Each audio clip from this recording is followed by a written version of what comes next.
right. Welcome, everybody. Good morning. Hi.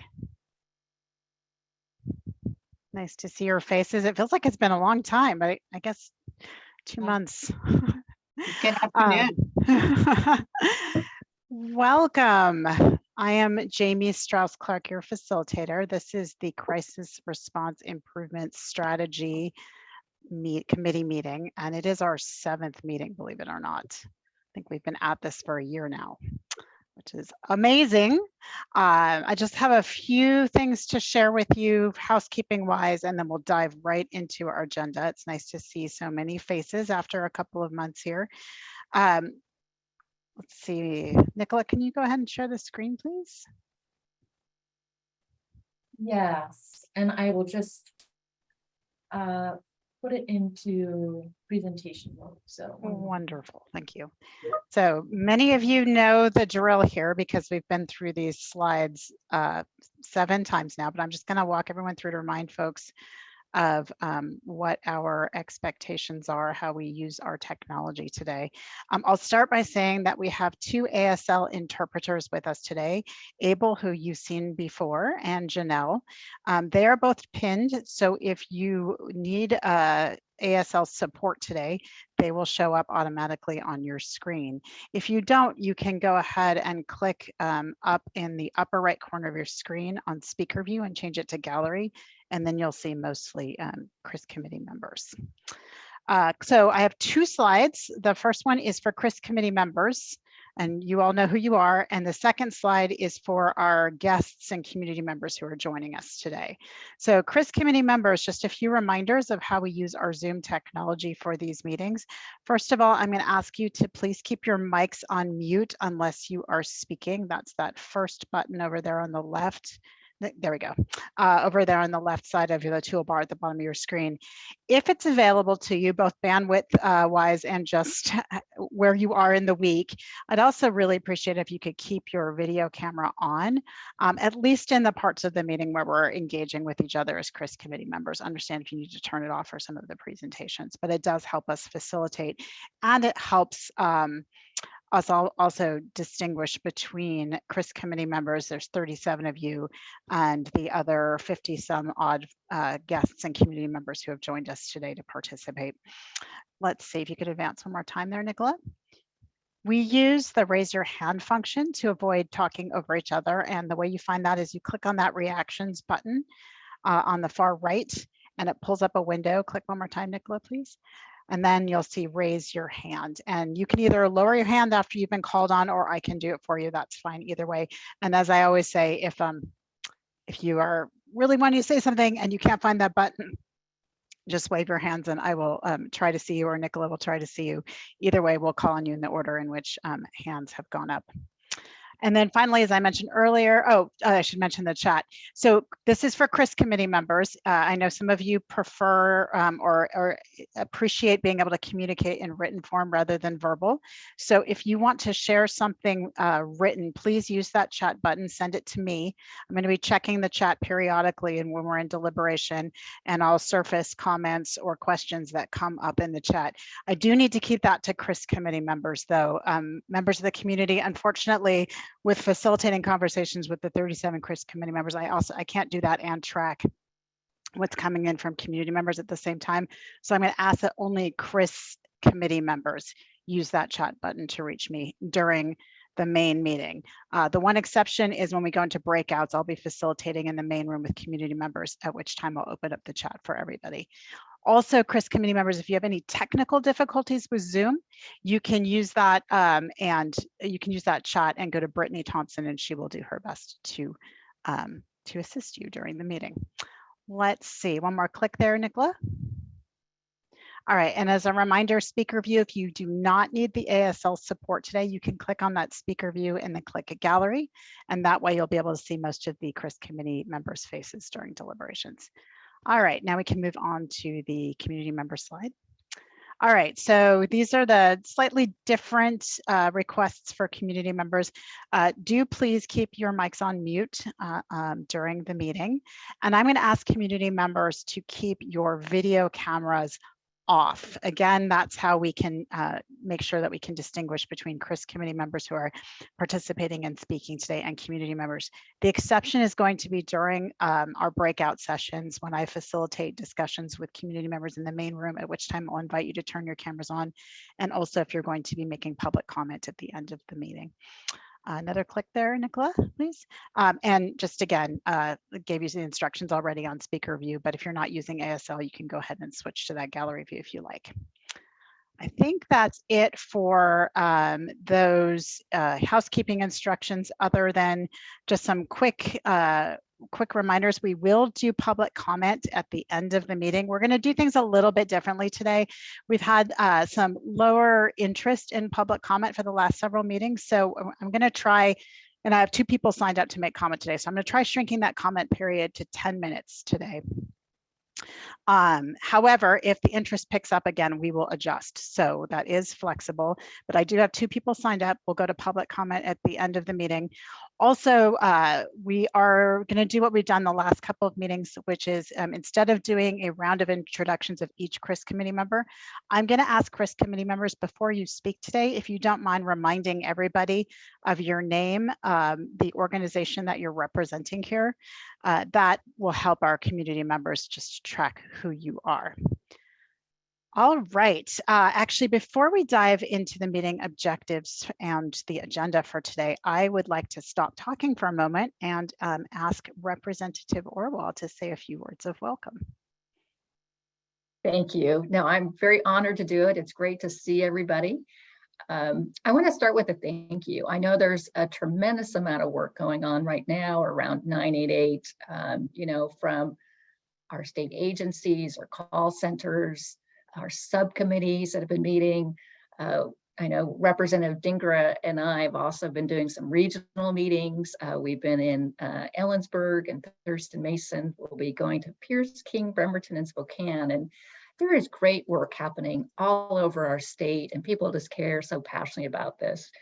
I do hear some comments like, there's so many moving parts to 988, and how are we going to move forward? And one of my favorite change agent quotes is from a hockey player. I don't know if folks remember Wayne Gretzky. He says, "I skate to where the puck is going, not to where it's been." And to me, that's one of our challenges of 988 is we're moving forward, right? And we're trying to figure out how do we think big and how do we all move forward together. So I want to say, I think the agenda we have today is great. And I really look forward to the conversations and digging in a little bit. And thank you for being here. Thank you for that, Representative Orwell. And I understand that Mark Snowden is going to offer the land acknowledgement today. Mark? Sure.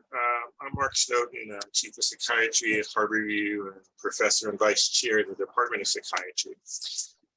I'm calling in today from Harborview Medical Center, which is part of the University of Washington.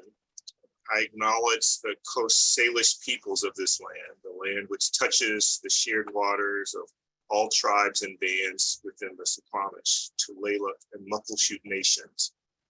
I add that we are on the traditional land of the first people of Seattle, the Duwamish, people past and present, who continue to pursue their federal recognition.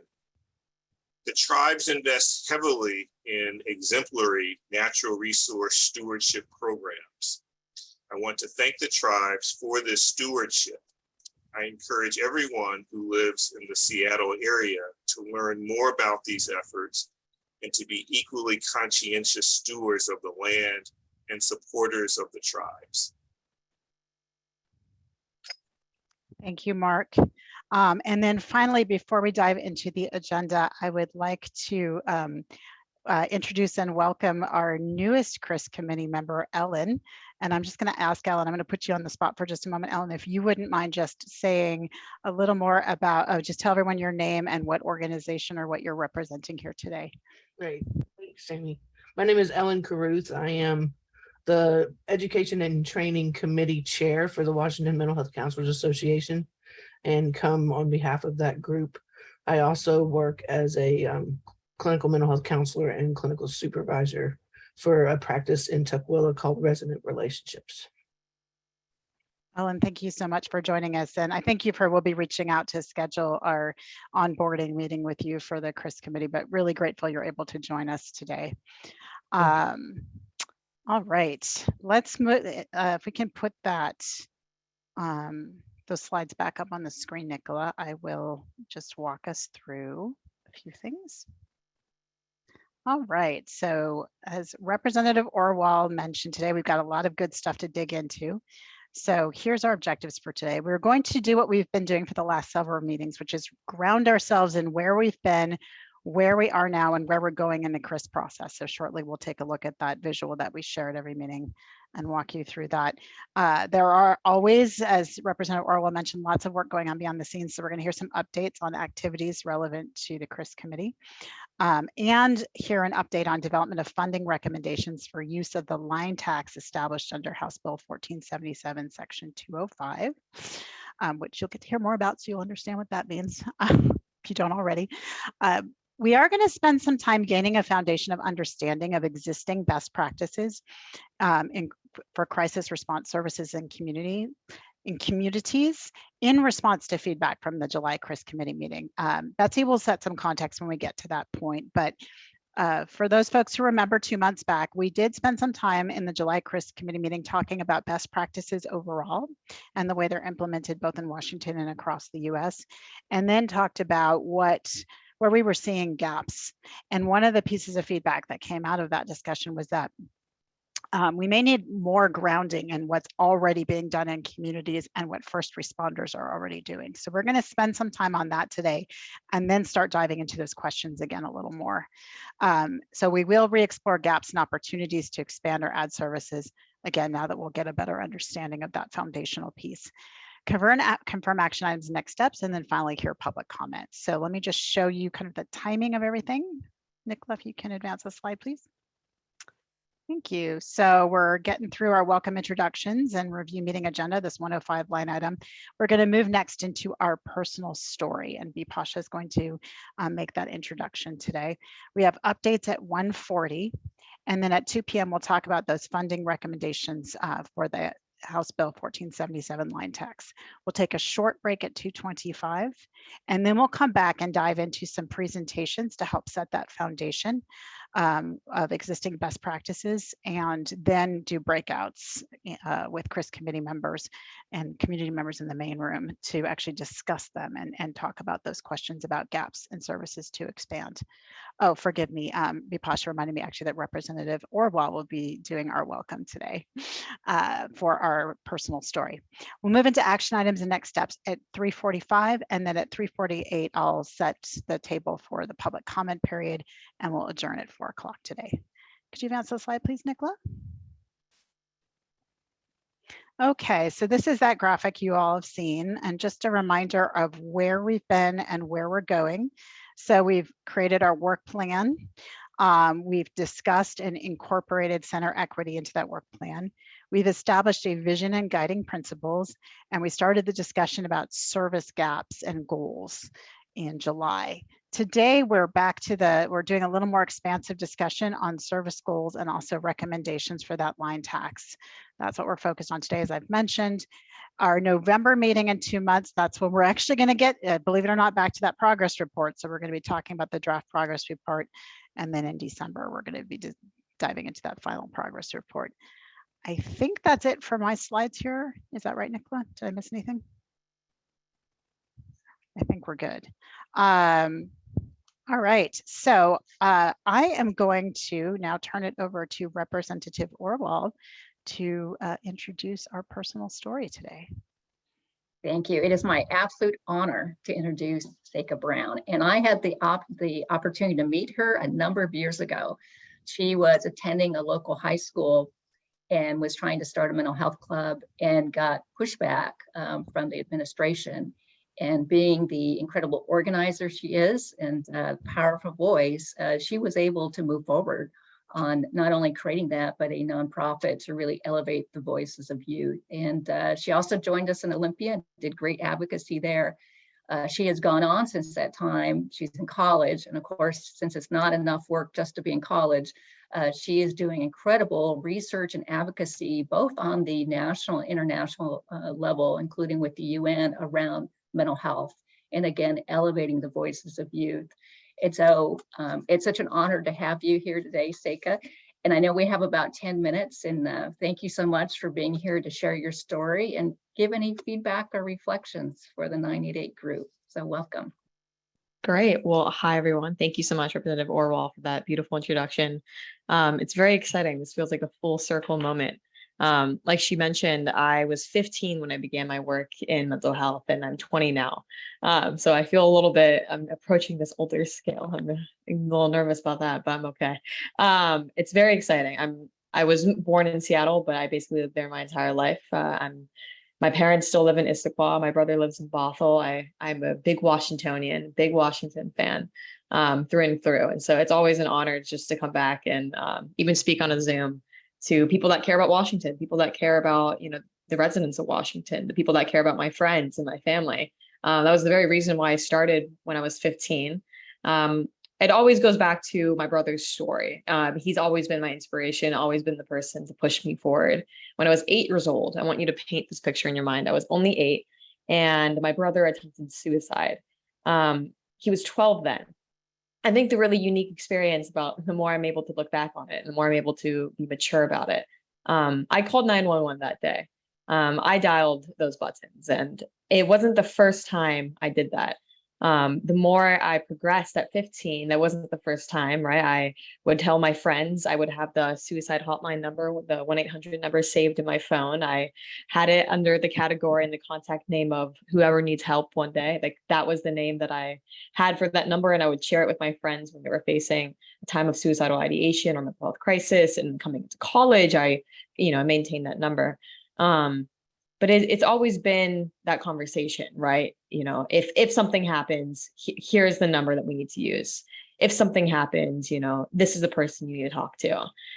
Because it's always been a hush-hush conversation. Even in the 5 years I've been doing my work, it's continued to be a hush-hush conversation. And the more mental health goes into the spotlight, the more things like 988 becomes a national conversation. And people are still nervous to talk about mental health, and people are still nervous inviting young people to the table to talk about mental health. It's uncomfortable. I can only imagine living your entire life not talking about it, and then having a 15-year-old little girl kind of barging on your door, like I did to Representative Orwell, saying, this is something we need to talk about. It was difficult. It was difficult for me. I'm sure it was difficult to receive. And it was difficult to include me and my friends at the time onto the table because it hasn't been done before. And we were able to testify for statewide bills. We were able to work with statewide programs. We were able to work with, the University of Washington and statewide institutions around mental health and the mental health for young people. And so I think the number one thing when I come to talk about 988 is encouraging that it's not just one voice you're being, listening to. Where are the young people, right? Where are the young people in this conversation that 988 is actually going to be used for? If I was 8 years old when I dialed 911, I guarantee you, people are still dialing that number. People are still looking for that help.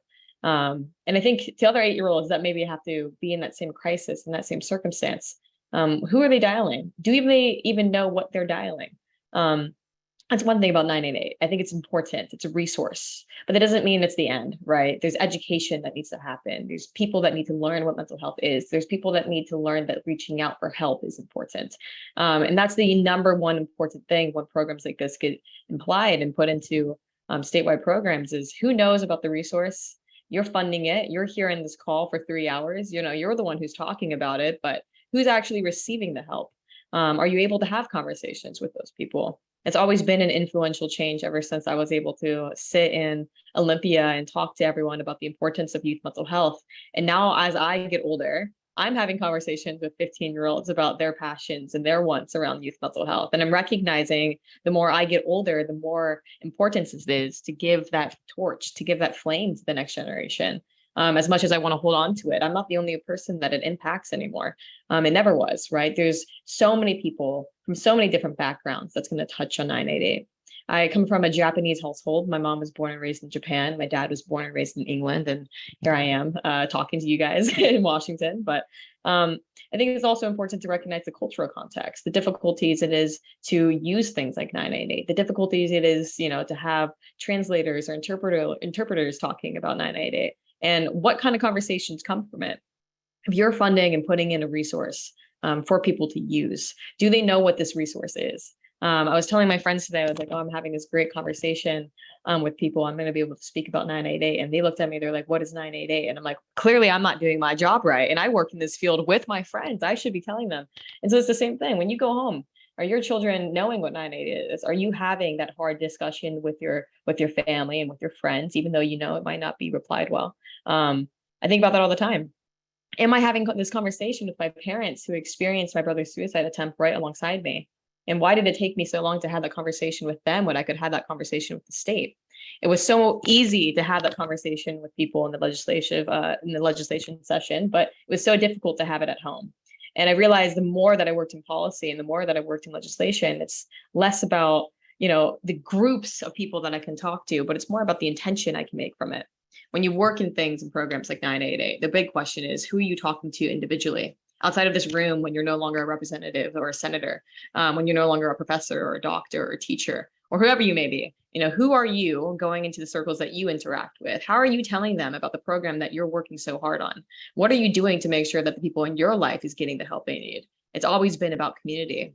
Representative Orwell touched on the club that my friends and I were making at the time back in high school that got denied from my principal. And it always just started with my friends and I. They were the people that I wanted to help. They were the people that wanted to help me. And I wanted to help my students. I wanted to help my peers. I wanted to be with them. And it suddenly exploded into this beautiful thing that, it led to one thing to another. And now I'm in college because of it. But it's interesting. The more I reflect on my journey, my path, and my ability to have this conversation, I was thinking today, I'm like, wow, I wonder if people know, the science of suicide. I wonder if people know the difference between mental illness and mental health. I wonder if people know when to use 911 and when to use 988. I wonder if people know that those numbers are accessible and useful to call. I wonder if they know that those text lines and crisis lines are available. I still have to encourage people to use crisis lines. And I think it's great that, something like 988 is up and coming and people are about to use it. But if people aren't ready, if people don't know about it, if people aren't learning to be comfortable with using these types of lines, then the program that you're working for isn't going to do anything. And if the mindset that we have towards mental health doesn't change, then the programs that we fund won't do a much impact either. It's about language, it's about perspective. And that's been the number one thing that I've learned this entire time. That it's not necessarily about the amount of people that I can have in a room and talk with. It's about each person individually that might know what mental health is, that might know that mental health is something that they all experience. It's not just for young people. It's not just for the sick. It's for people when crisis happens and when life happens, how do you respond to it? Because life does happen. Life happens everywhere we go. I wasn't just advocating for mental health in Issaquah or Bothell or Olympia. I was advocating for mental health in Washington. And once I left Washington for university, I realized, wait, I can't stop there. I have to continue. This is a shared experience, right? And 988, while it's a national movement, I know Washington State has been one of the leading people in it. I look at Washington with great love and great joy. I often brag about everyone. I say Washington's the best state because I think, arguably it's one of the best states.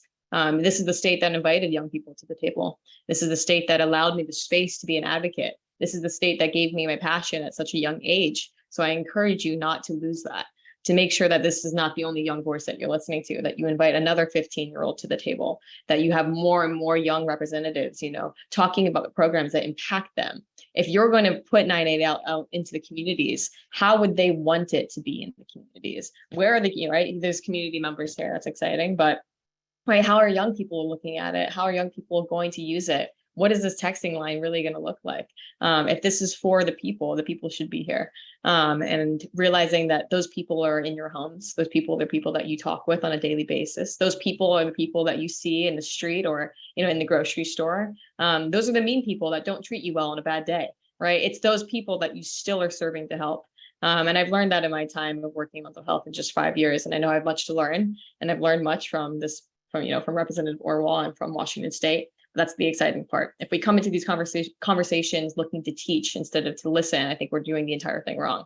So I encourage you, right, in every single meeting that you're going to have today and prior and after, make sure that you're not coming into this conversation just to teach everyone, but to listen to others and ensure that you're actually hearing a good representative body of who you should actually be listening to. Those young people, those people who are needing it, where are they? Are they there? And how are you going to get to them? Anyways, thank you.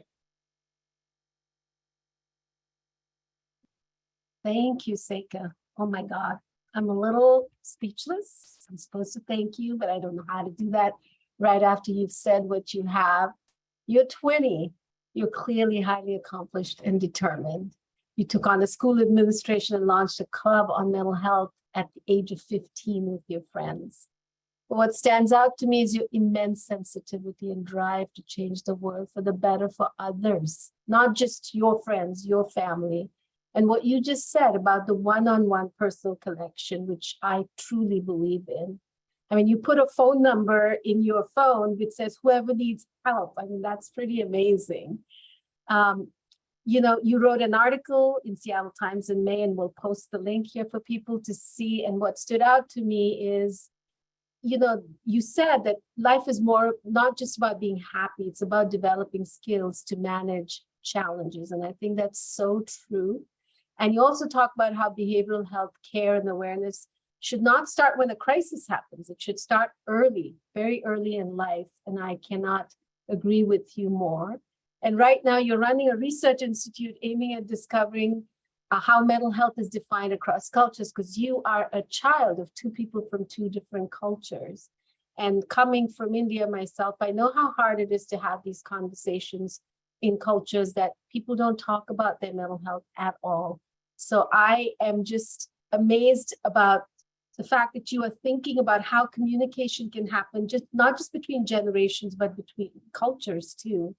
And I think I agree with you. We need to listen to you because you have the experience of how to get two people, parents from two different cultures, to communicate with each other, with yourself. And I agree 100%. What we need to do is we need to listen more than we need to talk. I'm really humbled to have heard you today. I hope to get to know you, maybe see you in person when you're back from Cornell to visit. And thank you again so much. Seika, may I just echo everything Bipasha said? I am not as eloquent as either of you are, but really, truly grateful for you spending time with us today and sharing your story, and for your call to action, which is apropos to what we're trying to do here. So appreciate your reminder that our metric should be to listen more than to teach and speak at each other. And I am encouraged and look forward to our breakout sessions today and following your lead there. Looks like Bipasha had something to add. Bipasha? I wanted to add that Seika was very generous to say she's open to having people reach out to her. So please reach out to Nicola or me, and we will gladly share her email with you. I'm not going to post it though for everybody right here, but she's very open and willing. And thank you for that too, Seika. That's very generous. And I know there are people who will want to take you up on that. So appreciate it and wish you lots of luck in all the work that you're doing. All right, let's move into our updates.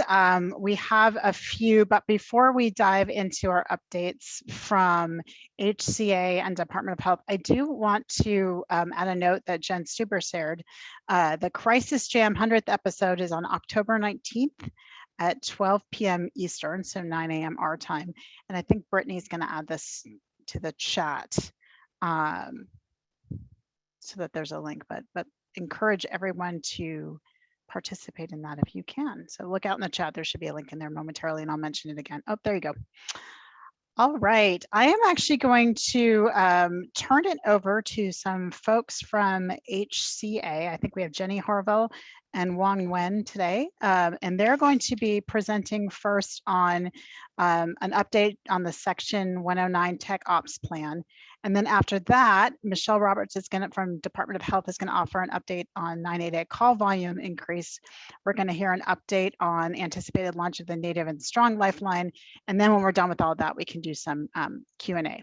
So I will turn it now to Jenny and Wang. Thank you very much. Good afternoon. Thank you for allowing my colleague Hung and I to come and provide the CRIS committee with updates regarding the technical and operational plan. Next slide, please. So we wanted to provide you with an overview of the technical and operational final plan, which is has been drafted and is undergoing review by several entities. I believe this CRIS committee has previously heard about the scope of the technical and operational plan. So we wanted to give you an update of the review process and comments, some of the comments that we've received to date, and how this CRIS committee could be involved in the review process. And then we'll go over next steps. Next slide, please. So in 1477, there was a new section, section 109, that added a chapter to the revised Code of Washington that requires, for the purposes of the development and implementation of technology and platform by the department and the authority under section 102 of the Act, the department and the authority shall create a sophisticated technical and operational plan. And that is the plan that we are developing. We previously developed a draft version of the plan, and that was submitted earlier this year, I believe in February, to the state legislature. And now we are working on the final version of the plan. Next slide, please. So 1477 requires that the final plan, the technical and operational plan, be written jointly by the Department of Health and the Healthcare Authority, and then be submitted to the Governor's Office, the Office of Financial Management, the Steering Committee of the CRIS, and appropriate policy and fiscal committees of the legislature. Then the statute requires that the plan be approved by OCIO, the Director of the Office of Financial Management, and then by the Steering Committee of the CRIS.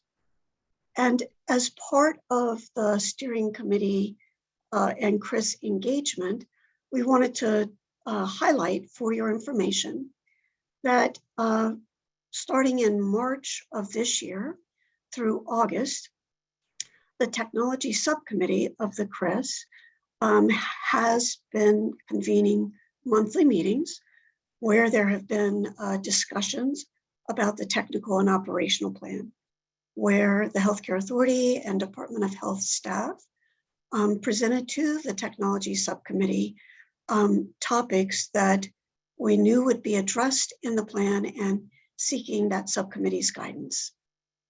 On September 12th, the Technology Subcommittee convened again and provided additional comments. I should back up and say that an earlier version of the draft final technical and operational plan had been shared with different entities, and I'm going to go over that review and clearance process in a moment. But as part of that review and comment process, an earlier version of the draft final plan was shared with the Technology Subcommittee, and they provided us with written feedback. And so in addition to that written feedback from the Technology Subcommittee, we met with them on September 12th, and they provided us with any clarifying remarks regarding their comments and also provided us with some additional feedback. On September 15th through the 23rd, the CRIS committee has an opportunity to provide additional comments on the final plan, and the CRIS comments will be shared with the steering committee to inform the steering committee's review of and comments on the plan. And then October 31st, mid-October, the steering committee will review and hopefully approve the final plan. And then October 31st, the final technical and operational plan will be submitted. We also have been seeking feedback from the Senate Ways and Means Committee Chair and staff, House of Representatives Appropriations Committee Chair and staff, and Senate Environment, Energy and Technology Committee, Senate Behavioral Health Subcommittee, and the House of Representatives Healthcare and Wellness Committee. And again, we've reached out and shared the draft final plan with chairs and staff of those committees so that they could provide us feedback. Next slide, please. So in section 109 of 1477, that piece of legislation, that section of the legislation, describes the many components of the technology platforms and tools that we need to address in the final technical and operational plan. And so I'm not going to read the entire list, but from data security and data flow, data analytics, regulatory agencies, also requiring maintenance and operation costs. And so we've addressed these elements to the best of our ability in the draft final plan that's undergoing review. And we've been incorporating or receiving folks' feedback on that plan and modifying the plan as needed. Next slide, please. Oh, and so now I'm going to turn it over to Hoong to provide an overview of some of the feedback that we received from the technology subcommittee. Hoong? Thank you, Jamie.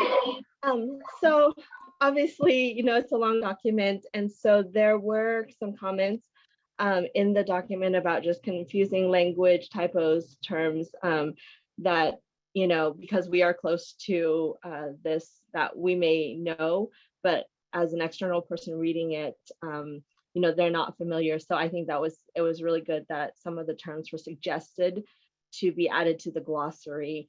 And so we've gone through some of those and those have been incorporated already.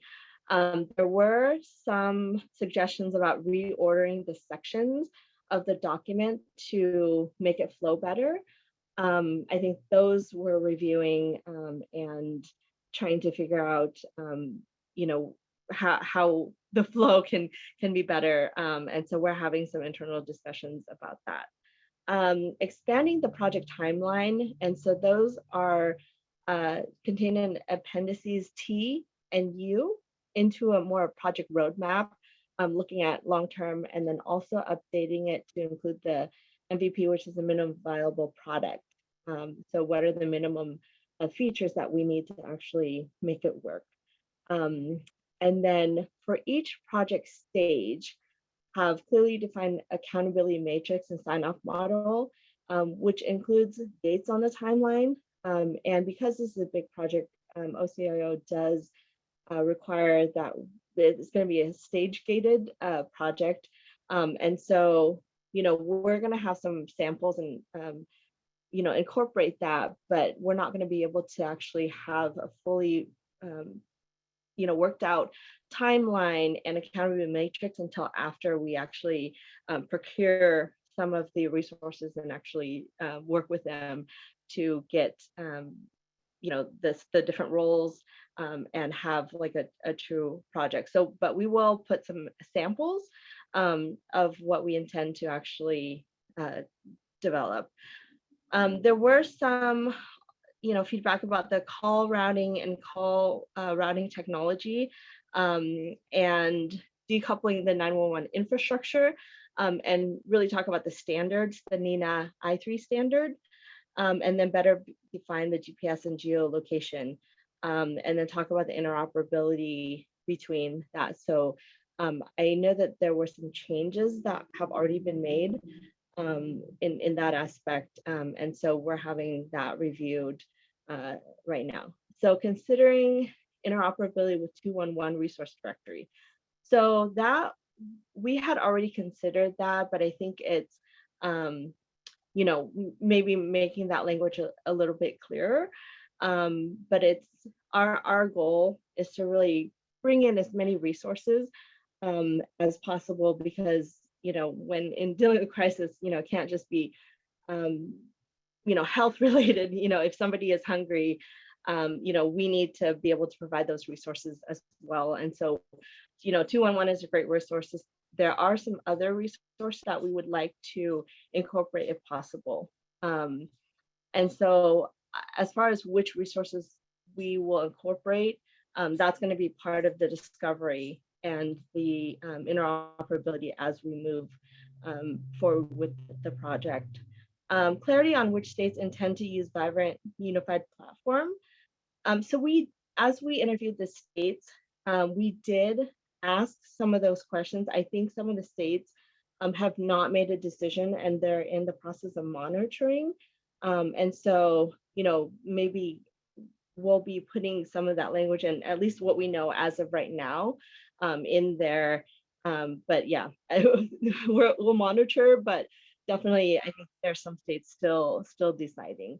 Data access clarifications, I think as we were explaining that section, there were maybe some confusion. So we're going to review that and fix the language to make that more clear.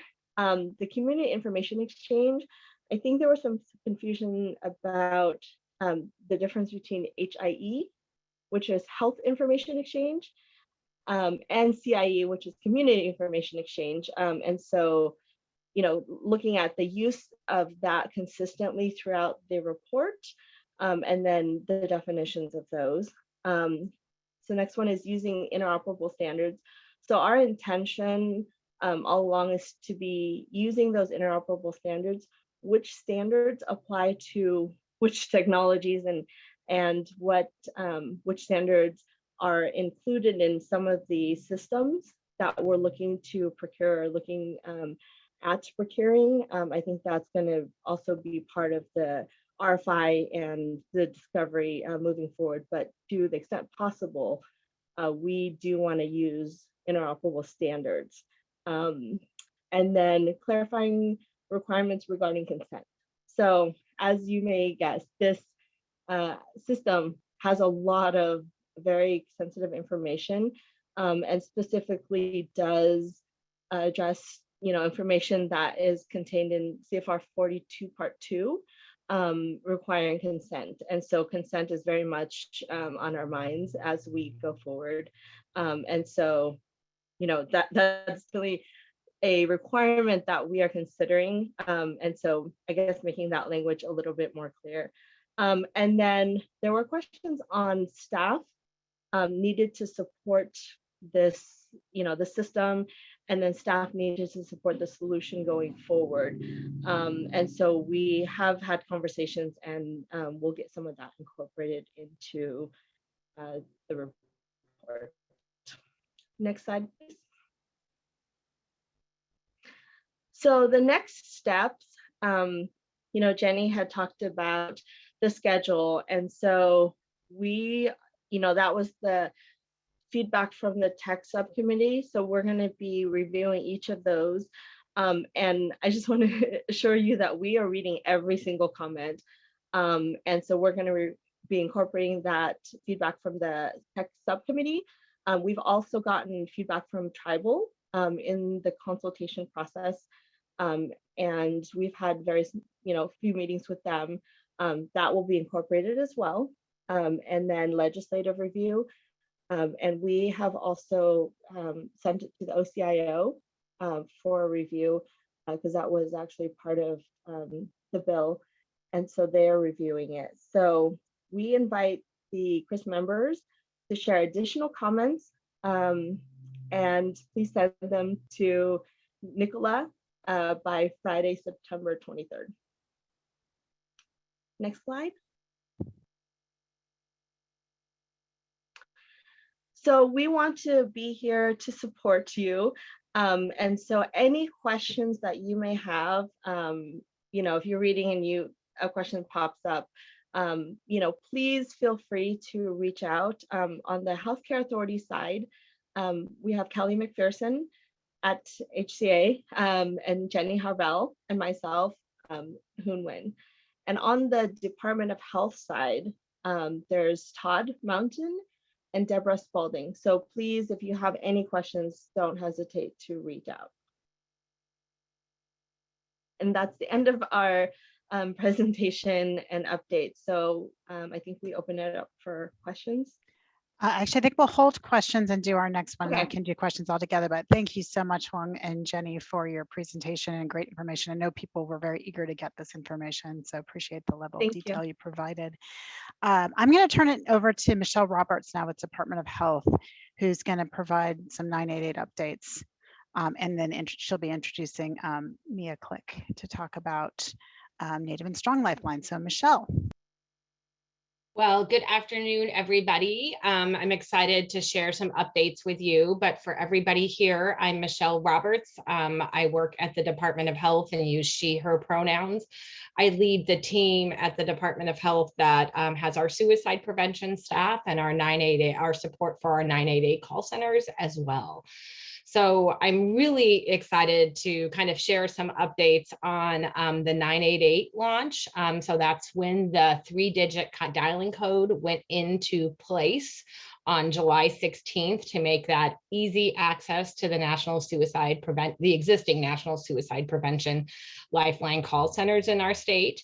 There's 3 call centers across the state. They are on here, and I think they all should be, and I know really incredibly proud of the work they've done for the launch and to hire up. The most exciting news, I feel like I get to brag on their behalf, but as our state, our call answer rate increased to 90% in August.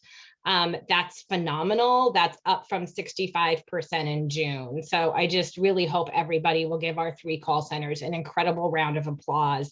There was a lot of very hard work in planning and continued hard work and adjustments, but a lot of that success has been on the fact that they have been able to recruit and hire an incredible amount of staff across the state with the tax revenue that has come in, so that we've hired over 130 staff. And I mean we, I really mean they have hired and trained over 130 staff to work at the 3 call centers across the state. And they just did that since this spring to make sure everybody was ready for the July 16th launch. So I'm really proud of how well things are going.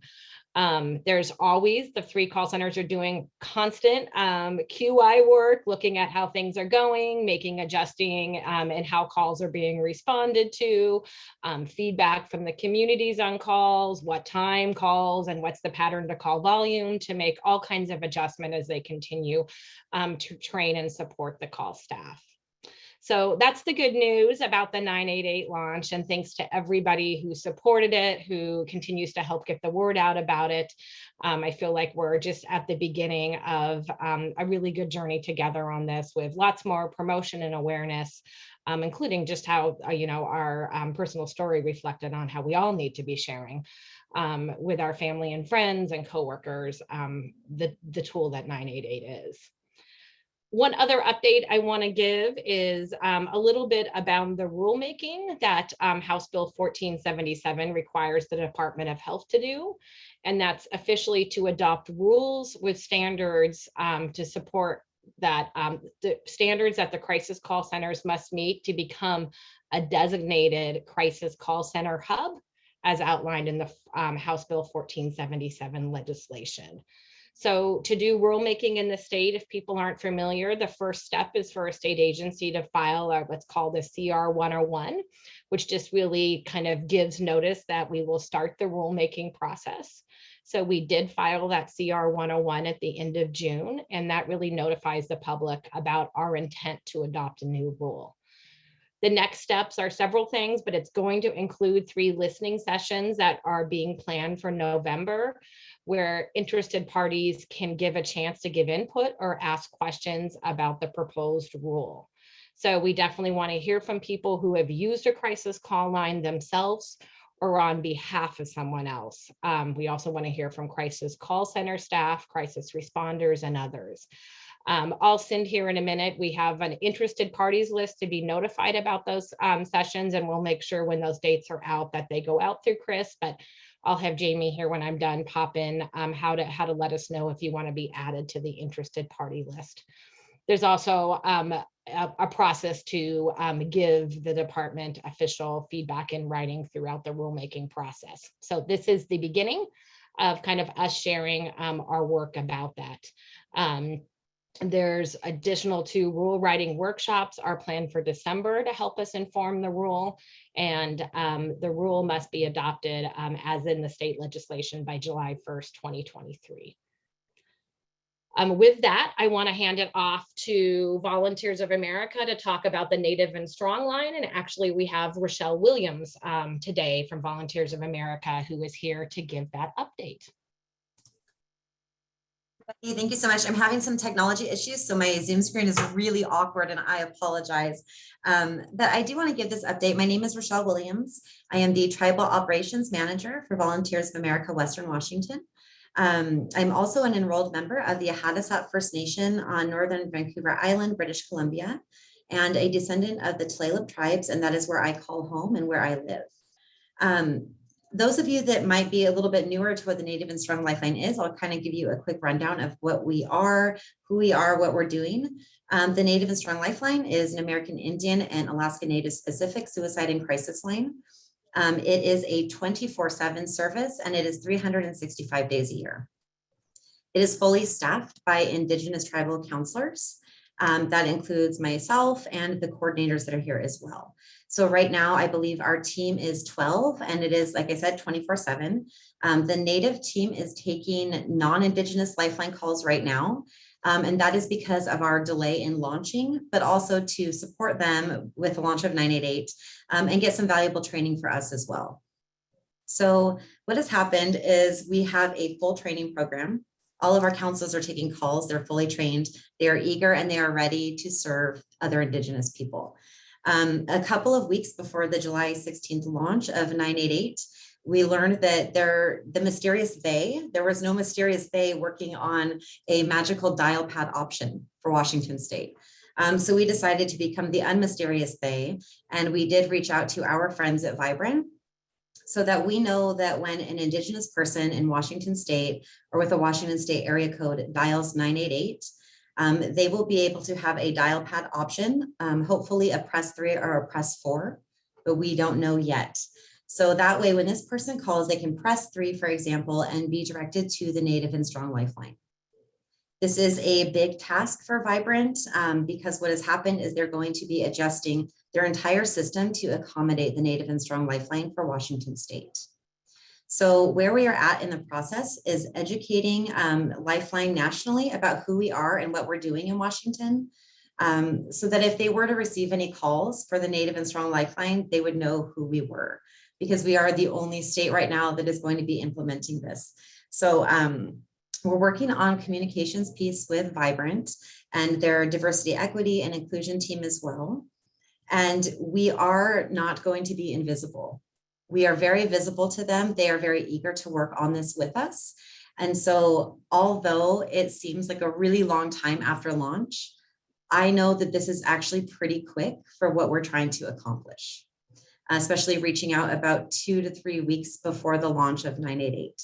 So we do have a meeting set up with Vibrant. We are going to go over Volunteers of America and Vibrant over the MOU that they are drafting right now with their legal team. If we are all in agreement, I believe the meeting will occur on the 30th of this month. If everybody is in agreement, we will move forward to our kickoff meeting, which is where we are going to have a number assigned to us and a date for an official launch. Importantly, it should be noted that our counselors are working right now and they are available. So we are receiving calls from Indigenous people, social workers and mental health providers. They are already calling and they are aware of the program.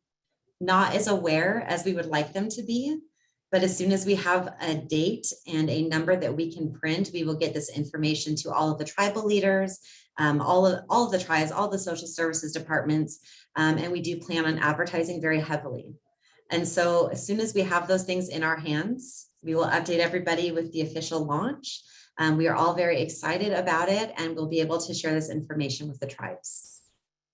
And that is the update that I have for now. Thanks, Tina. I see you. Thank you, Rochelle. That's very exciting. We have about 5 minutes to take questions on the Section 107 Tech Ops Plan, the update to 988 call volumes and rulemaking. And I'm just about to post something from Michelle in the chat on that, and questions for Rochelle about the Native and Strong Lifeline. So this is CRIS committee members. If you have questions, please either raise your hand or put them in the chat. I have one here from Kimberly Hendrickson asking, Rochelle, what happens now when people call 988 and ask for the tribal line? So at this time, when they do ask for the tribal line, like our 988 counselors work with our Indigenous tribal counselors as well. And so they'll say, hey, we have someone who's requesting the Native and Strong Lifeline. They put it into the chat and then they connect with one of our crisis counselors. So that is how they are doing that. They're doing warm handoffs, they're doing transfers. So like I said, people are calling for Indigenous services and they are receiving them. Again, we didn't want to confuse people by putting a 1-800 number temporarily. Thank you. Great. Other questions from CRIS committee members? Darcy. Hi, this one is for Michelle or the other call center representatives. Great news about the 90% call answer rate. That's like fantastic. I'm wondering what the call volume in general has been and how it compares with what you had hoped it would be at this point.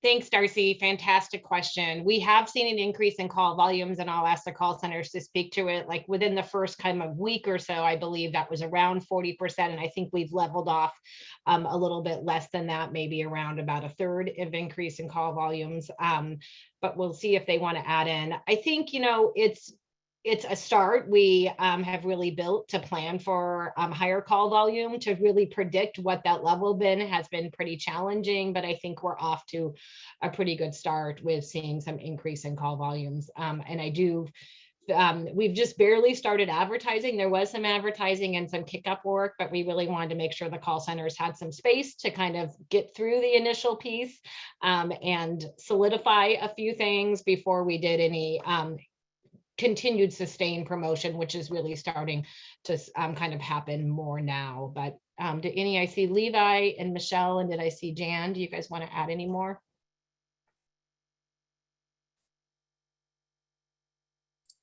I'll just say from Crisis Connections, of course, we're answering for area codes that are King County. So we are, for August, we have a 39% increase over our average from last year. So we're well over 2,200, 2,400 calls a month now. And you're right, we do have capacity to take on a lot more. So we feel like we're in good shape. And we're about a 95% answer rate right now. So folks, I apologize for hurrying things along, but I do want to make sure we preserve time for our discussion. So Levi and Jan, if you have anything to add to that, if you wouldn't mind putting that in the chat for everyone. I think I apologize because I know we all really want to hear from you. You've done such great work, but I do see a few hands up. And I also am going to ask CRIS committee members, if you have additional questions that we're not able to get to, please do just put them in the chat and we'll try to get to them at the end of the meeting or as a follow-up. So I see Michael and then Claudia. Michael, and also CRIS committee members, if you could just, before you speak, just remind everyone your name and the organization you're representing on the CRIS committee, that would be great. Michael. Thanks, Jamie. I'm Michael Redding. I'm with the King County ASO representing the ASOs of Western Washington. First, I want to commend VOA on the Native and Strong Lifeline. I think it's amazing, such wonderful work to be done, especially locally here in the state of Washington. My question is, given the prompt for the phone system, is that a national resource, I'm presuming, or is it specific to the state of Washington? And if national, how is it resourced between hopefully resources from Vibrant and not only the state of Washington?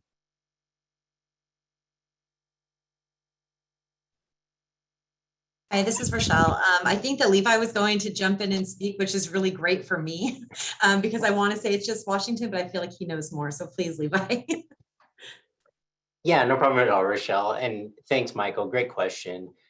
So really, it is just for Washington, and it will serve only Washington residents identified in the routing process, although it has to fit into their national IVR infrastructure. So that's been part of the part of the complication and a piece that's taken more time for Vibrant is figuring out how they're going to integrate that into their IVR, how that's going to exist with their national infrastructure being only one state, and then the process of gathering information and informing their national backup centers and subnetworks that this will be an option in Washington state, but that it'll be part of the system for callers that are outside trying to reach that, maybe former Washington residents in other states, things like that.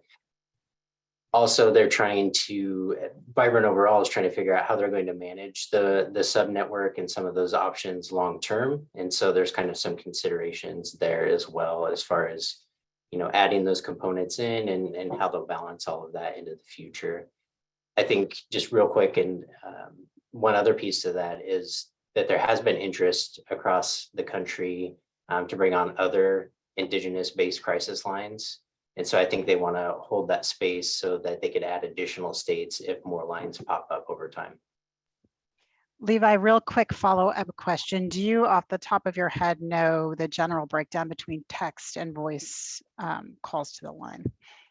I do. So right now, since the transition, we're taking anywhere from 50 to 60 contacts, both chat and text per day. I know that's been going up almost every week in September, and it's about a 50-50% split.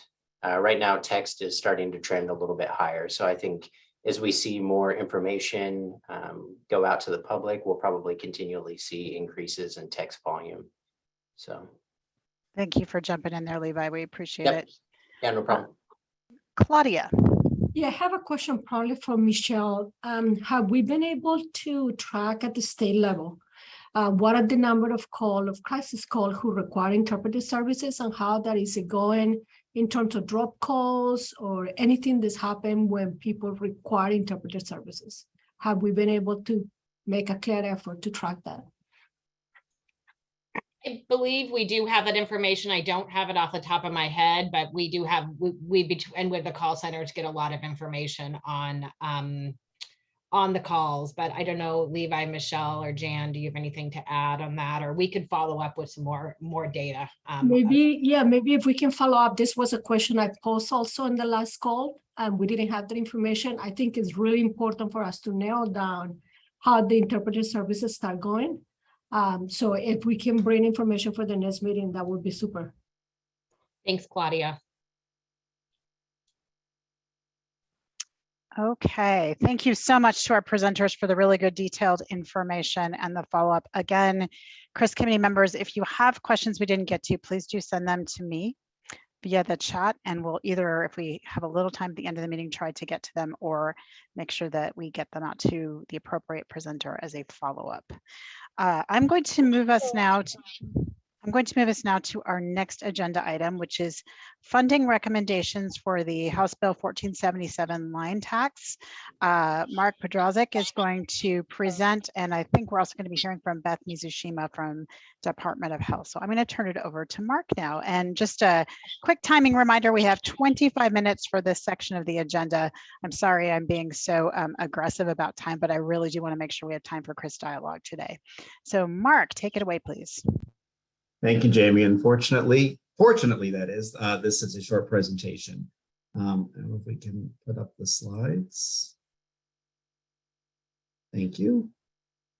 So once again, hello everyone, I'm Mark Podrazik from Health Management Associates, assisting on some of the technical assistance aspects, including some of the requirements related to the funding recommendations. So today we just wanted to give you a brief update about what is coming in for the recommendations for the first report here in January 1, 2023, mindful that there will be a final report January 1, 2024. So next slide. So as a reminder, House Bill 1477 is requiring the steering committee to submit these recommendations. And the first recommendation, a preliminary one, was submitted with the January 2022 report. And the final recommendation related to this first topic, which is how the line tax funding would be used and assigned the expenditures related to that specifically. In the January 2022 report, because obviously these lines did not go live until July of this year, the estimate that was stated was that there was strong assurances that, based on the estimates at that point in time last November, that the line tax would cover at least the first 3 of the first 5 years of the launch of 988. We are working towards refining that estimate now for January 1, 2023. So a little bit of context, as you can see, the tax went into effect October 1 of last year. It's currently at 24 cents per line. It is going to go up to 40 cents per line. That particular piece of information, of course, is important. It has already been factored in to all the estimates thus far. So in the first 5 years, there was a state fiscal note attached to the bill, and the projection is that there'll be about $239 million coming into this account in the first 5 years. And the legislation earmarks that those monies are intended for 3 specific areas, which are listed at the bottom. The 988 call center, which it could include operations and training and technology, the Native and Strong line that you just heard about, and then 988 mobile rapid response teams. At the moment, the funding is going in that order. And so the third bullet is important in that mobile rapid response team funding is pending the availability after the first 2 items are accounted for, if you will. So that's why this estimating is becoming more and more important. Next slide, please. So given that, in addition to that particular requirement in the legislation, the steering committee is also tasked with other items, including recommending cost estimates for other components of the system, what is termed the integrated behavioral health crisis response and suicide prevention system, and a recommendation about how to equitably distribute said dollars across that system. So for our purposes internally, as we're looking at the data, we've grouped it into these 3 categories. Group 1 is what I just mentioned, implementing the 988 lines, and that's coming from the line tax. And then group 2 are those services that are related to kind of the immediate response after the call, or actually ED visits, hospital ED visits for crisis as well. So that funding is going to come from other sources that's not the line tax. And that estimate, and the intent is to do a 5-year estimate on these services as well. That will go in the January 2024 report. And then there is a third group, which, you know, based upon all of your feedback and recommendations, would be new and expanded services beyond what's in play today. So think of group 2 as an expansion of what's there today, but then factoring in, I don't think anyone's considers that a fully integrated system. So we need to be thinking about alternatives to the services in group 2. And that's what we want to kind of consider for group 3. And again, that's going to come from multiple sources, but not the line tax itself. And that would be in the January 2024 report as well. So on the next slide, we have a graphic look for this. So here's what's going in for the January 2023 report. On the revenue side, the left-hand side is the line account. And then there's those 3 categories in yellow that we're looking for on refining the estimate for. And then on the next slide, for groups 2 and 3, there we go. So on the left-hand side, so here's multiple sources that is not the line tax. So in kind of that peach color, you'll see it says Federal Health and Human Services. So it can be SAMHSA grants, it could be Medicaid, it could be Medicare. In the green, there's the state share of the Medicaid program. There could be local funding, as there already is today. And then in the blue is revenues from when commercial insurers start to cover these services, as well as self-funded plans. So that combination of revenues would be factored into the expenditures on the right-hand side. On the upper part of the right-hand side is the group 2 services, those existing services that would be expanded.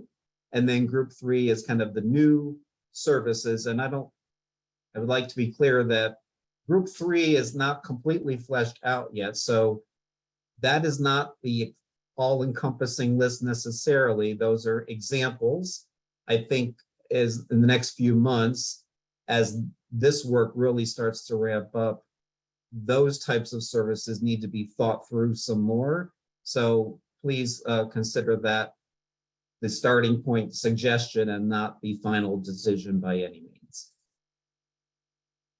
And I think next Beth's going to talk about the estimate of the current 988 lines. So I'll defer to Beth. Actually, may I pause just a moment because Sure. I do see a question from Senator Dingra about a couple slides back. So Senator Certainly. Dingra. Thank you. And I think what was tripping me up about the slide when it said immediate, if we can go back. Sure. Thank you. No, the one after. One more. Yeah. Yep. So it says service. Oh no, the one you were at. Yes. Yeah. Services related to the immediate response from the crisis call or ED visit. Are we talking follow-up at that point in time? Because the rapid response teams are the immediate response. So I'm just wondering what you envision the immediate response to be if it's not just the follow-up. So Mark, can I take that? Sure. So Senator Dinger, this is one that we struggled with and appreciate your question because you're absolutely right. In the line tax, there is accommodation for mobile rapid response. What we didn't want to suggest is that all of those services related to crisis would be covered by the line tax. So you're calling out a very important nuance. Okay. For example, crisis stabilization. Yeah. Among other things. Not just the mobile rapid response teams, but then I guess part of it is facility. Yeah. Your point is well taken. Like, how do you define immediate? Yeah. Is it within 2 hours or 24 hours or 72 hours? So group 2, I think, is thinking more like, even the 24 to 72 hour range as well. Right. And that is where I was going with the follow-up, because I agree with you. The stabilization center is a great example of that. Thank you for that clarification. Certainly. Is Beth with us? I am. Thanks, Mark. Great. You can go to that slide. This one. Yes. Thank you. Great. Whoever's leading the slides. Perfect. So thanks, Mark. And as this slide shows here, basically this is an overview of the model that we are using to project costs to achieve what is outlined in the legislation and the sources that were used for the estimation. And as Mark articulated earlier, this model is based on what we knew at the time of development prior to implementation. So as we continue to collect data, we will be able to incorporate it to refine our model. So this slide we wanted to give you as a baseline of what we're starting from. Okay, next slide, please. And this next slide shows a little bit of more detail specifically about the volume of call estimations. Our role here at Department of Health, as you all know, is to support the contracts for the 3 988 call centers. And as a reminder, calls are routed by Vibrant, the national administrator of these services, and federal and state legislation require that 90% of calls be answered in state. And if they cannot be answered in state, they get routed to the National Backup Center, which I know Michelle and Levi and Rochelle talked a little bit about here earlier. I just wanted to show you all that the estimate of the projection of calls we used to forecast for Washington was provided by Vibrant. At the beginning, they provided every state with forecasts of calls, and that's what we used to build our model. So this slide here shows Vibrant's forecast for call volume in Washington over a period of time, and in the orange is what they have estimated will be an increase of calls due to the transition to 988. Okay, next slide, please. So this was an overview, but Michelle Roberts was able to give us a little bit of this update already. So I'll just hit the high notes again in case anyone missed it. In preparation for July 16th, a lot of the energy and work was really dedicated to building capacity at the call centers. So they have hired and trained an incredible amount of positions to make sure that we can meet the anticipated 90% in-state answer rate. I know team members are here on the call, and Michelle, Jan, Levi, some of your partners and team members are not here. So again, thank you to them as well for such dedicated, intentional work to be building that capacity. As a reminder, from June, our in-state answer rate was 65%. We then saw an increase to 86%, and now in August have achieved the 90%. So really want to give a shout out. And also just for some context, wanted to share, I know we talked a little bit about that increase in call volumes, and I think I have the data at my fingertips, though Michelle did a great job at giving the broad strokes. We saw 30% call volume between June and July, and a 20% call volume between June and August. And we do expect that call volume to continue to increase over time. And on this slide, I just wanted to call out that one of the major things that we see as a factor to being able to project call volume is really about that public promotion. We have scaled promotion to be really at the same rate as building capacity, especially as we've been projecting the call volume to be increasing, and we've been wanting to achieve that 90% answer rate. So public promotion will continue over time, but what we're trying to do is really monitor the rate of calls so that as we continue to promote, we're still being able to serve people well on the calls and be able to keep our answer rate high. Okay, I think that's it for my slides. Thank you. And I'm back for one more. So in preparation for the January 2023 report, back to the estimating for this component of the system, as has already been mentioned, and you can imagine, there's lots of different assumptions that go into the model, and using Vibrant's suggestions at the start on the call volume. But then there's also facets like, what's the percentage between voice versus text? What percentage of the calls require translation? What type of translation? What's the volume for the native and strong line? So all of those individual factors or components are built into what the Department of Health, I think, put in a pretty sophisticated model. Any one of those, to the extent that, not knowing going in what it might be, makes it up or down, obviously impacts the total cost over 5 years. So on the right-hand side, there's a green horizontal bar. That's, again, the anticipated revenue over 5 years of the line tax, right at $240 million.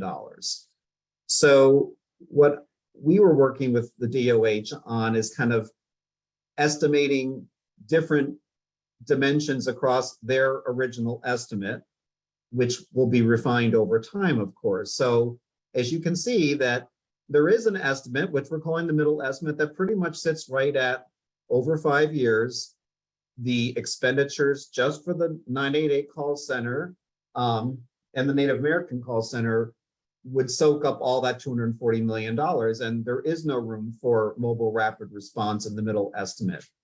If the calls don't come in over 5 years at what the projection is, which right now our lower estimate is about 84% of the calls of the middle estimate, then you can see in yellow there is room for funding mobile rapid response with the line tax, which is allowed.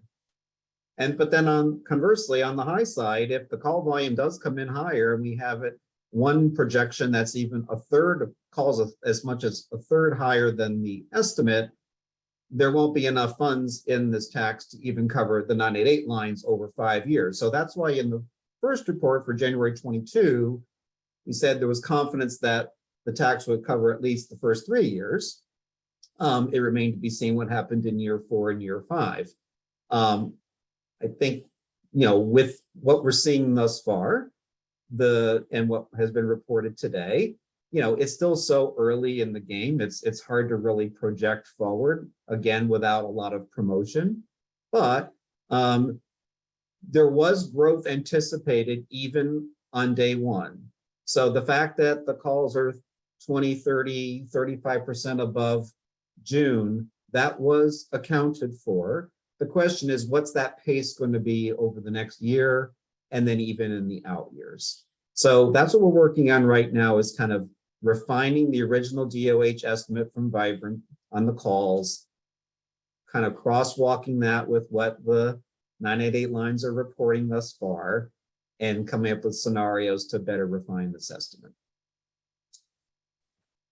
Great, That thank you. concludes our slides. Wonderful. Thank you for the efficient and detailed and helpful presentation. We have about 4 minutes for questions, and I see that Jane Beyer has her hand up. Jane. Jamie, so I have a couple of questions. One, and I apologize if I still don't understand this. So, Michelle, the data on 988 calls, does that include the calls to the regional crisis lines that are currently operating, or are those calls in addition? Those calls are in addition. So they are separate right now. All of our regional call lines are still operating. That's a long-term consideration we're looking at. Healthcare authorities leading that work, but right now they're not taken into the call volume. We did consider some of those calls to think about long-term call volume and into some of the longer-term estimates that Mark is talking about. Thinking about, through a lot of other data sources, what calls may come elsewhere in the state that may end up at 988 as people understand this as a resource. Yeah, I mean, the thing that I'm thinking about is the regional crisis lines have been around for longer, right? They're here. So it seems like, to me, it would make a lot of sense to integrate the volume going to the regional crisis lines, because maybe it just seems like we need to take both into consideration, because they're serving the same purpose. Theoretically, they're serving the same people. So we need to think about the need. And it seems like calls to both lines together would be a better representation of need than just 988 lines. And then, Mark, my question for you on the funding. We've got, and now I'm sounding like a legislative fiscal staffer, I know, but we've got baseline and amount of money that's going into the system now. For example, the regional crisis lines, the legislature just appropriated a bunch of money to expand mobile rapid response teams for adults and youth. So as you're doing your modeling, does your modeling reflect the funding that's currently going into the system, or is that separate? I mean, it will eventually. It isn't quite at this moment yet, but part of that is also going to be factored in kind of in those group 2 and group 3 services. And the work is, still ongoing in earnest, probably starting in a few months from now on that, in preparation for January 1 of 2024. This one here is really because the services that can be covered through the line tax are limited. Our focus right now for January 2023 is on the line tax revenue and the services allowable under that tax specifically. And so are you assuming sort of like maintenance level, like the funding that's currently going in to support the regional crisis lines is sustained going forward? We haven't even gotten that far yet. Okay. So, I mean, I think that's part with this committee to kind of thinking about what is the appropriate assumptions when we get to the balance of the system outside of this particular piece for the other groups. Both, okay. Remember, we got the federal, state, and other sources of funding there. So all that is a component of those sources for sure that you just mentioned, amongst probably others. Mm-hmm. So they're all going to go into the mix from a revenue, like a balance sheet, the revenues coming in versus the expenses going out. What's the difference? So I think it obviously would be appropriate to include all that then, but that's outside of the line tax. Right. And then just one other thing on your graphic about sources of funding. from state funding, I think we would want to also add in state general fund dollars, because in addition to the state share of Medicaid, and Representative Orwell and Senator Dingra know this, lots of state general fund dollars have gone into the system. Good point. Okay, timing is perfect. We have time for our 5-minute break, and then we'll come back and dive into our next presentation. So everyone, let's get back on with cameras on at 2:30. See you in 5 minutes.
Okay, welcome back, everybody.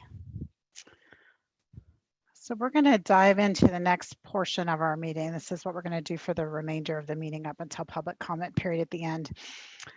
This is that we called this section Foundation of Existing Best Practices for Crisis Response Services in Washington Communities to Inform the Future Vision.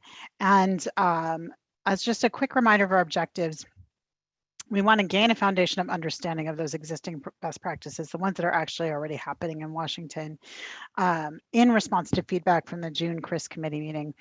And then with that foundation, re-explore gaps and opportunities to expand or add services.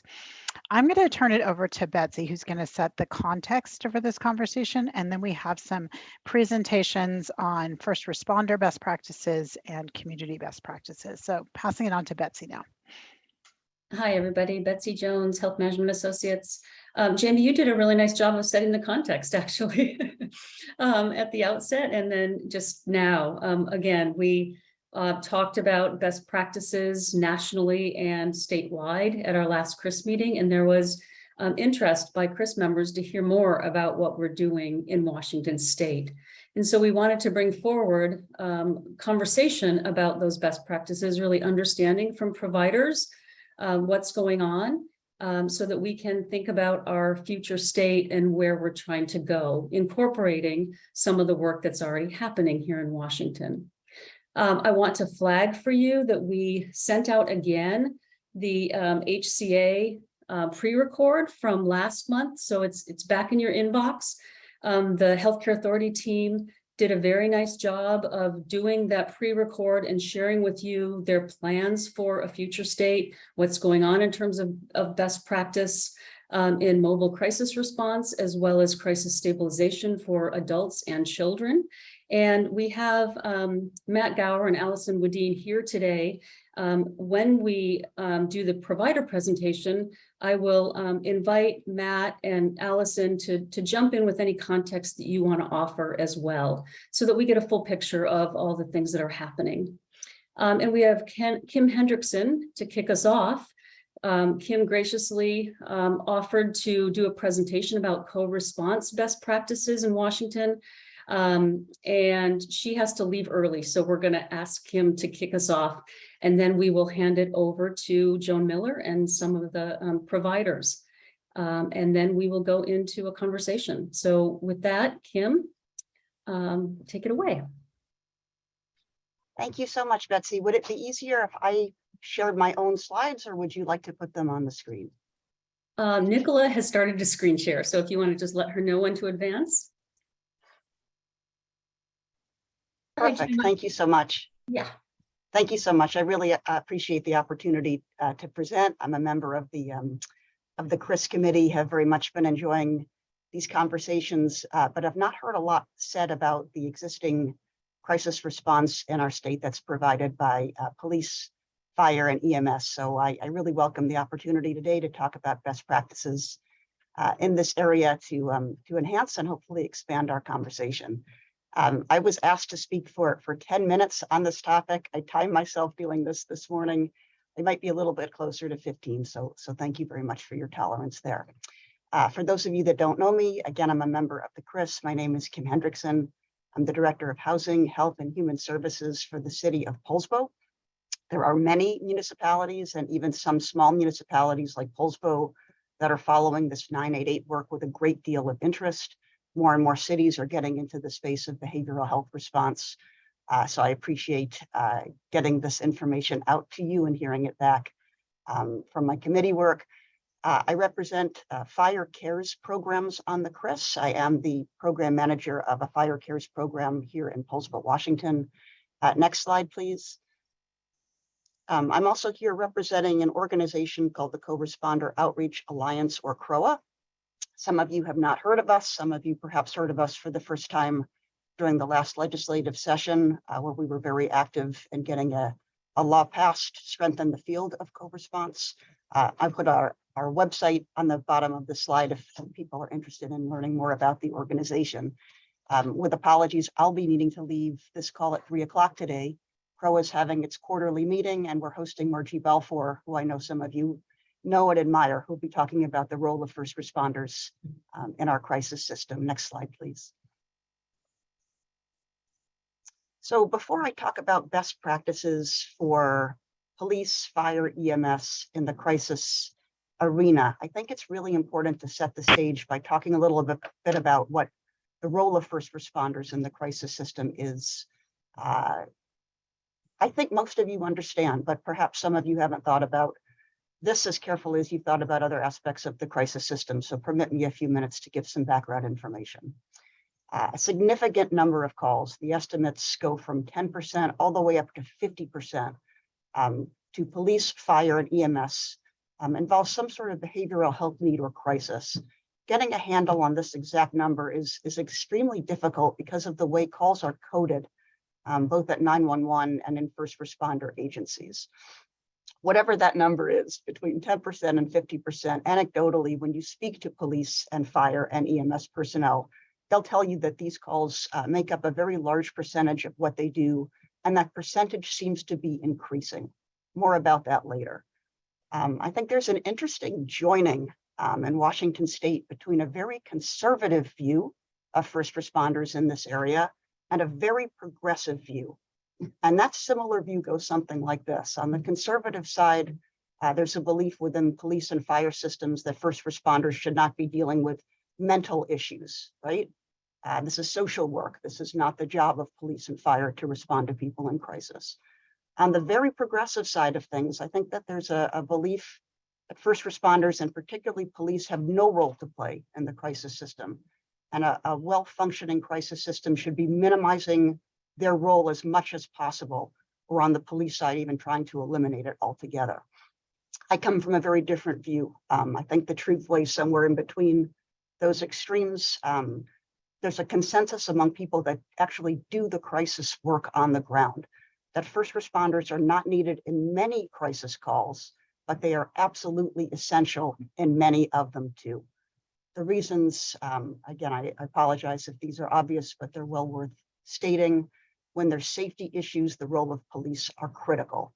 When there's medical issues, the role of fire, emergency medical services, critical.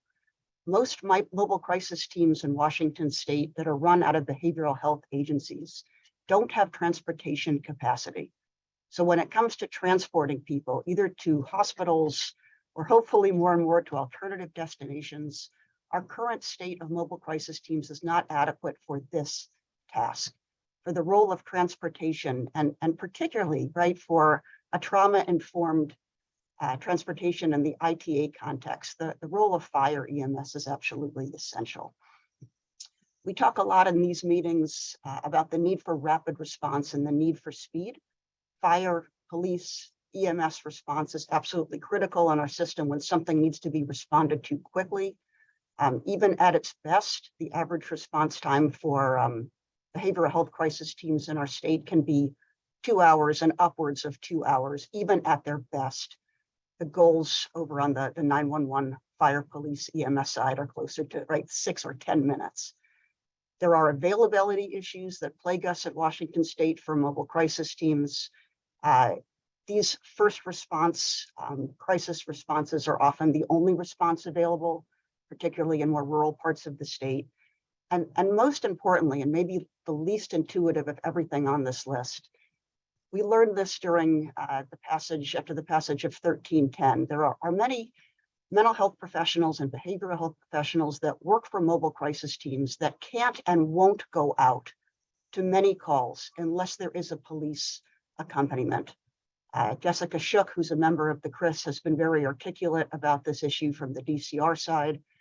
I just want to bring it to this group's attention that behavioral health professionals that are working on crisis teams rely very heavily on a fire and police response because there are many calls that they don't feel comfortable going out to without that first responder accompaniment. A recent trend that we're all noticing that are in this field of crisis work is that there's less involvement of police in many of these crisis calls. Much of that has to do with the passage of 1310 a couple of years ago. But as police start to pull back more and more from these calls, fire and EMS is finding a greater demand for their services in this area. Next slide, please. Okay, look at the doors. So what these doors mean to convey is that there's many ways to get access to behavioral health care and treatment. One door is through the behavioral health system, which is great. One door is through our medical systems, such as hospitals and doctors, which is great. But for better or worse, right, two other doors that are the frequent access points for people to get the help and the care they need are from our first responders, both on the fire and the police side. In my opinion, from doing work in this area for the last decade, to do effective 988 transformation work, we all need to understand the importance of first responders and crisis response and promote best practices so more folks from the fire, EMS, and police world understand their role in opening the door to services, not leaving people in place, bringing people to the hospital room, and certainly not bringing people to our jails. Next slide, please. We all hear many, many stories about encounters that go wrong when police are involved in crisis calls. Less stories, but also stories about when things go wrong when fire is involved as well. I am so privileged as part of my work for the city of Poulsbo and for the Co-Responder Outreach Alliance to hear stories every day about encounters going well, opening the door to care, opening the door to support and treatment, and a whole range of other kinds of services that people are in dire need for. Again, my comments today really aim to look at first responders as a door to help. And the way that we get there is really pushing forward best practices in the crisis area. Next slide, please. I'll start my presentation about best practices by accentuating best practices identified for police in the context of crisis response. These best practices come from the Bureau of Justice Assistant, Crisis International Teams International, SAMHSA. We're doing some work on this here in the state through the Co-Response Outreach Alliance. Best practices for police involve training, specialized training that can be used in the field to de-escalate calm situations, coming at these calls with trauma-informed and trauma-responsive approaches. Best practices for police have everything to do with community connections. This is the CIT, Crisis Intervention Team concept, the importance of police having strong connections with behavioral health and other providers so they can make effective referrals into care. Emerging best practices, certainly co-response. It's recommended very highly by SAMHSA, BJA, and other organizations. When I say police response, I refer in the police context to programs that partner behavioral health professionals with police within police agencies. And these co-response programs can be in the moment crisis or follow-up crisis response. Next slide, please. In Washington State, when it comes to best practices for policing, I think we're doing particularly well. One great result of a very tragic incident in my hometown of Bainbridge Island, our state mandated standards for crisis intervention team training. There's an 8-hour minimum standard for new police officers in Washington State and a smaller follow-up standard as well. Many departments have voluntarily adhered to a 40-hour CIT team training standard, which is terrific. Through state legislation, WASPIC has been able to fund approximately 15 or 20 programs that are engaged in co-response programs. There's 5 or 10 more that are operating with different funding sources.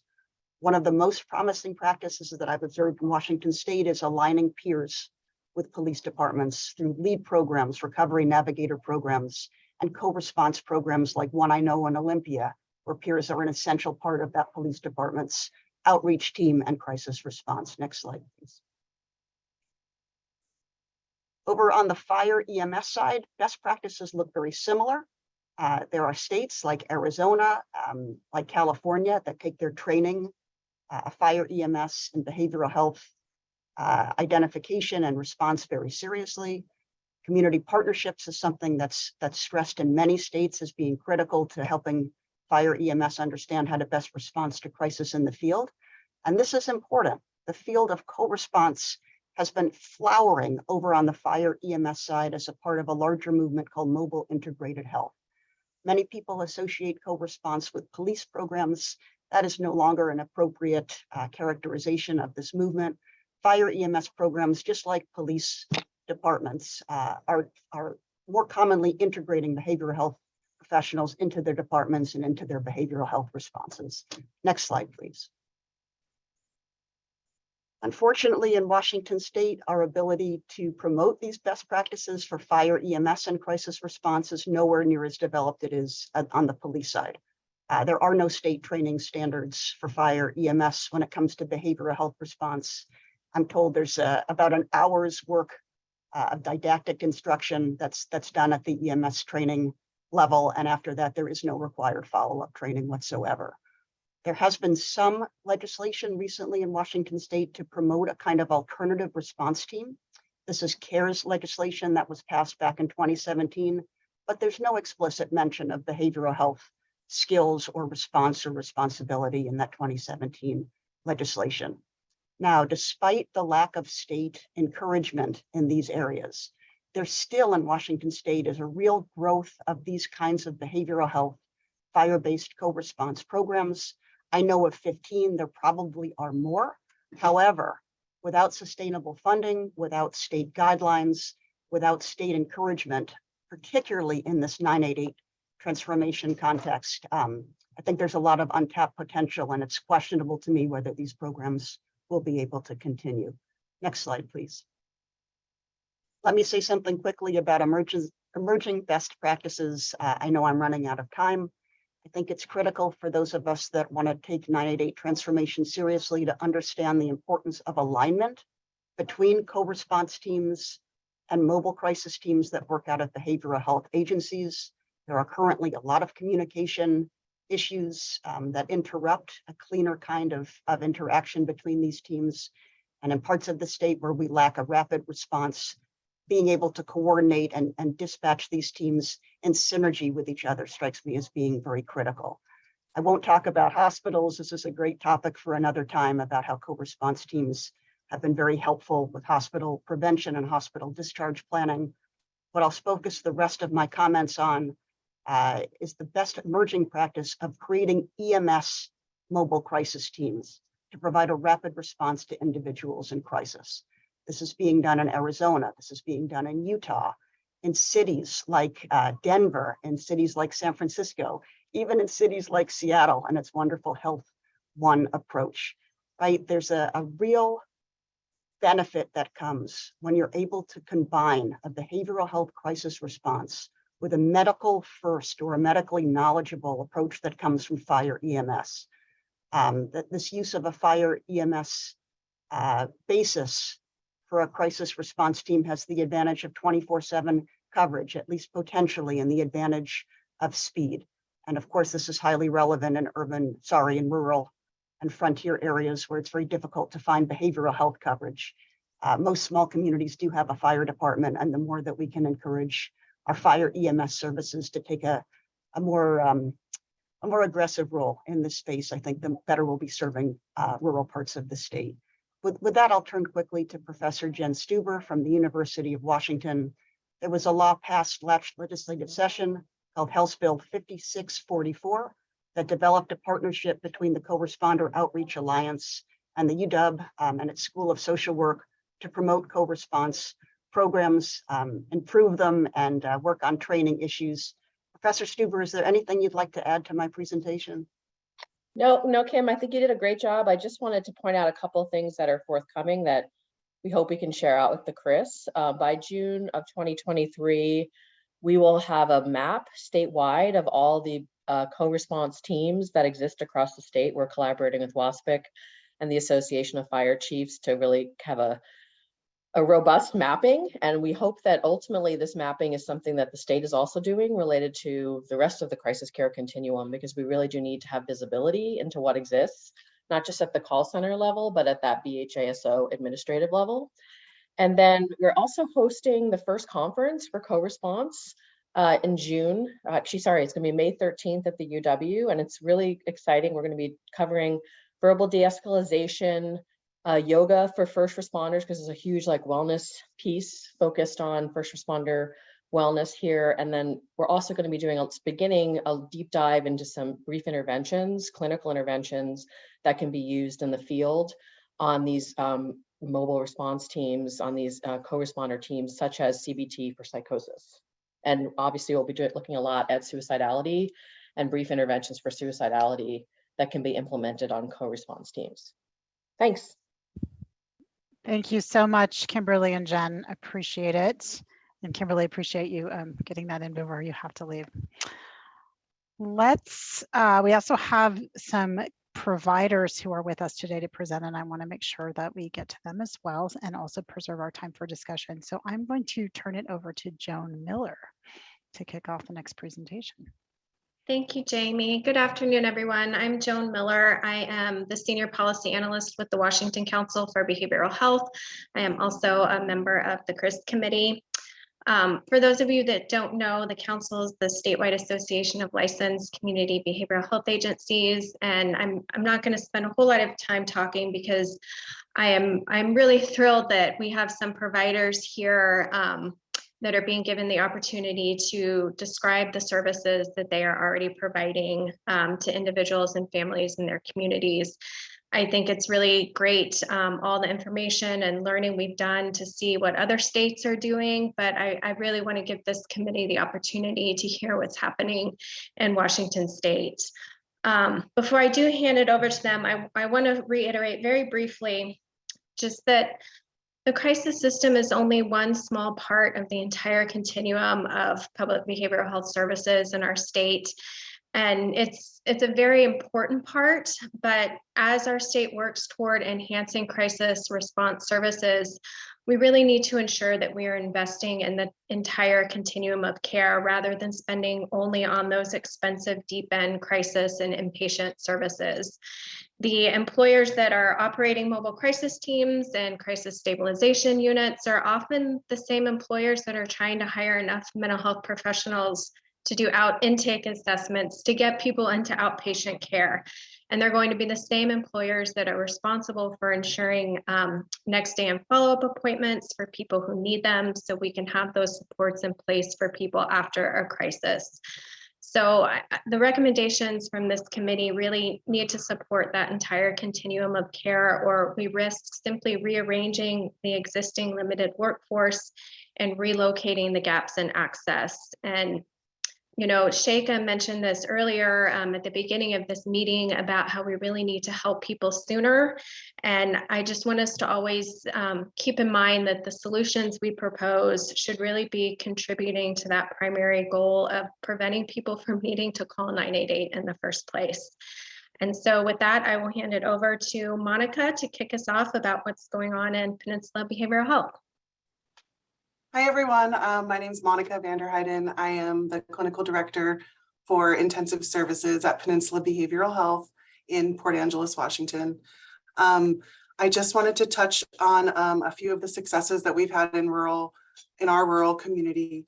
And mainly it's about meaningful partnership. It's meaningful partnerships. It's about knowing our community partners, our hospital, law enforcement, fire and EMS, our shelter resources, having a general knowledge of who in our community is not doing well or who may need early intervention, knowing our resources and that are available, and oftentimes the lack of resources that we have available to us here. An example of that is like upon hospital discharge. Sometimes discharge planners don't really know the geographical location of where folks, especially transient folks, are sent. And so oftentimes people are sent here because we have quote unquote open beds available in our shelter. And that's putting someone who is extremely vulnerable in a place that they are unfamiliar with and giving them a space that has a lack of resources for them. A benefit to being a rural behavioral health team is that we provide wraparound services and have eyes on in our community. Like I said, for early intervention and to make recommendations for a person who we notice is not doing well.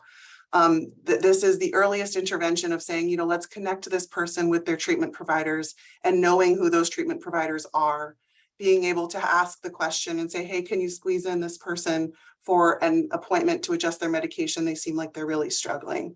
To identifying that maybe this person might need crisis stabilization. as opposed to hospitalization, and offering that service as well. Or with the addition of our real team and peer services or outreach services, is their crisis based off of lack of supplies or lack of resources, or it's their family or social concerns, and identifying their need and pointing them in the right direction for that referral. Something that we do really well here is training our community partners. And that goes for our hospital, law enforcement, EMS and fire, the shelter, really about trauma-informed care, and specifically about what is a DCR's role, where does their role start and end, and what expectations to have upon their arrival to the hospital or shelter or community location, wherever that is. And training our community partners on referral sources. You know, if this, then that. If a person is in crisis and it looks like this, then this would be the person to call.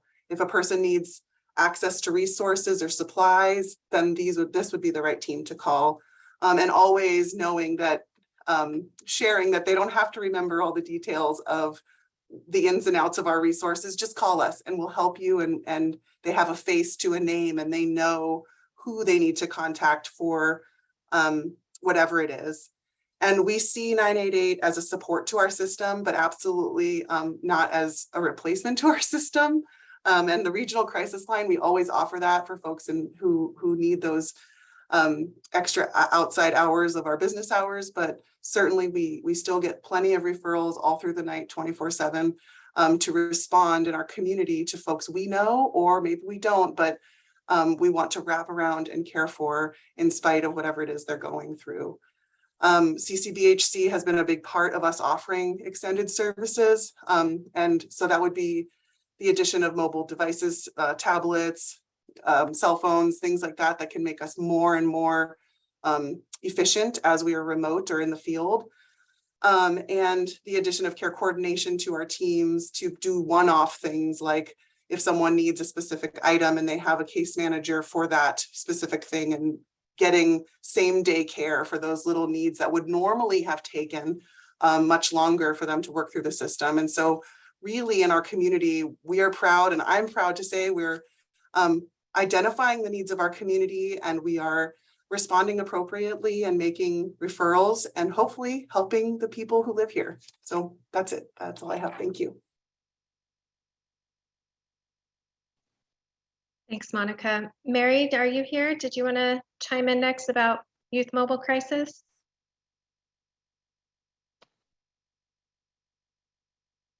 If not, Freyton, maybe you can jump in.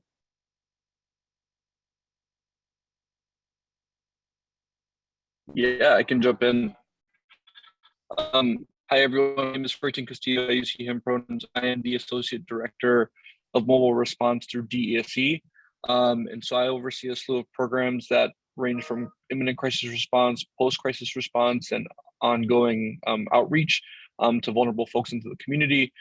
And so one of the things I can talk about today is just the growth and evolution of what crisis services look like within DESE and the mobile response division within our clinical department through the years. So just real quickly, our crisis service piece started with the Crisis Solution Center about 10 years ago, and the mobile crisis team 11 years ago, and serving out of the crisis solution space, serving as a voluntary alternative and diversion for hospitals and jails for adults over the age of 18. We offer 24/7 services for crisis response, and we provide services anywhere in King County. So we started out with those flagship programs. Our mobile crisis team is a outreach team that, again, responds to imminent crisis out in the community anywhere in King County, trying to really be creative in the field in a short span of time, trying to figure out how can we build rapport with the person that we're seeing, addressing the crisis situation and developing solutions with them, all on an outreach basis in that person's crisis environment.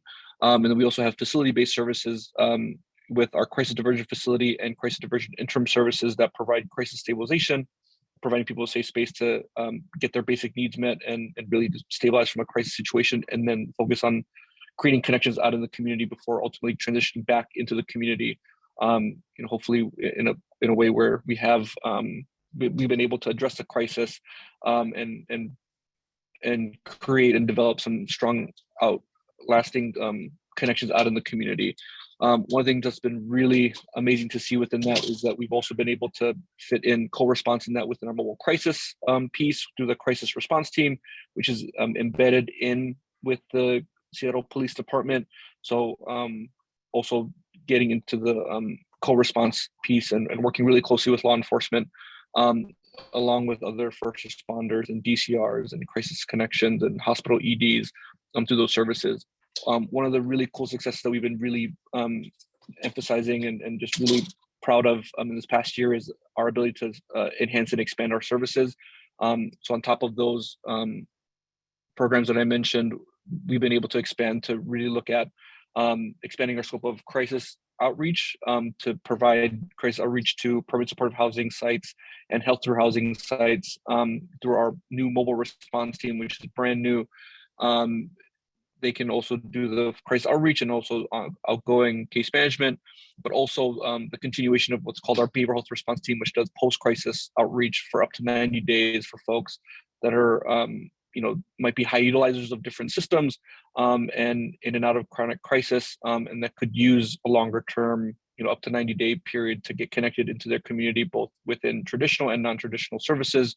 And again, just get really embedded and supportive pieces into the community. With that, with our growth, with those two teams coming online, we've also been able to get an operations department developed to have a centralized dispatch team so that we can have an efficient way for these referring parties to get to the appropriate teams so that we can get a timely response. Our goal is always within 60 minutes to be able to respond out to a crisis or post-crisis situation. And then also looking to enhance the training components of the staff. And so, having learning development specialists, coordinators, community engagement coordinators to really help embed us both within our staff and just in the community overall. With the transportation piece, with our mobile crisis pieces, we do offer transportation to either a facility-based crisis center. If folks ever need to get to an appointment, we can facilitate that directly. And we've been doing that ever since we've been in existence. One of the really cool things that we've been really able to implement is getting mobility vans with wheelchair access into the mix with our transportation. That's been a big barrier in the past. So being able to really, break down those barriers and really make sure that everyone can have access to transportation to get to the services they might need. Again, whether it's an appointment, going to the crisis solution center, maybe going to the hospital for a high level of care, if that person is willing to do that with us.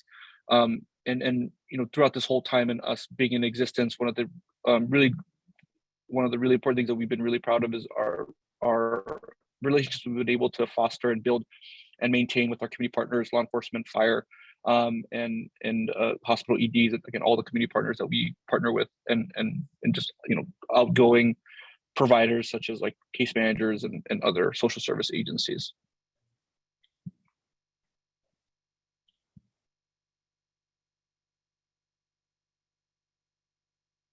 Mary, I see you now. Do you want to jump in? I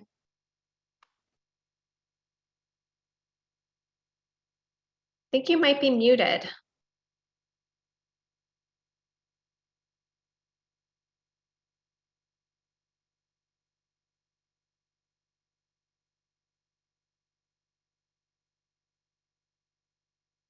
Technology.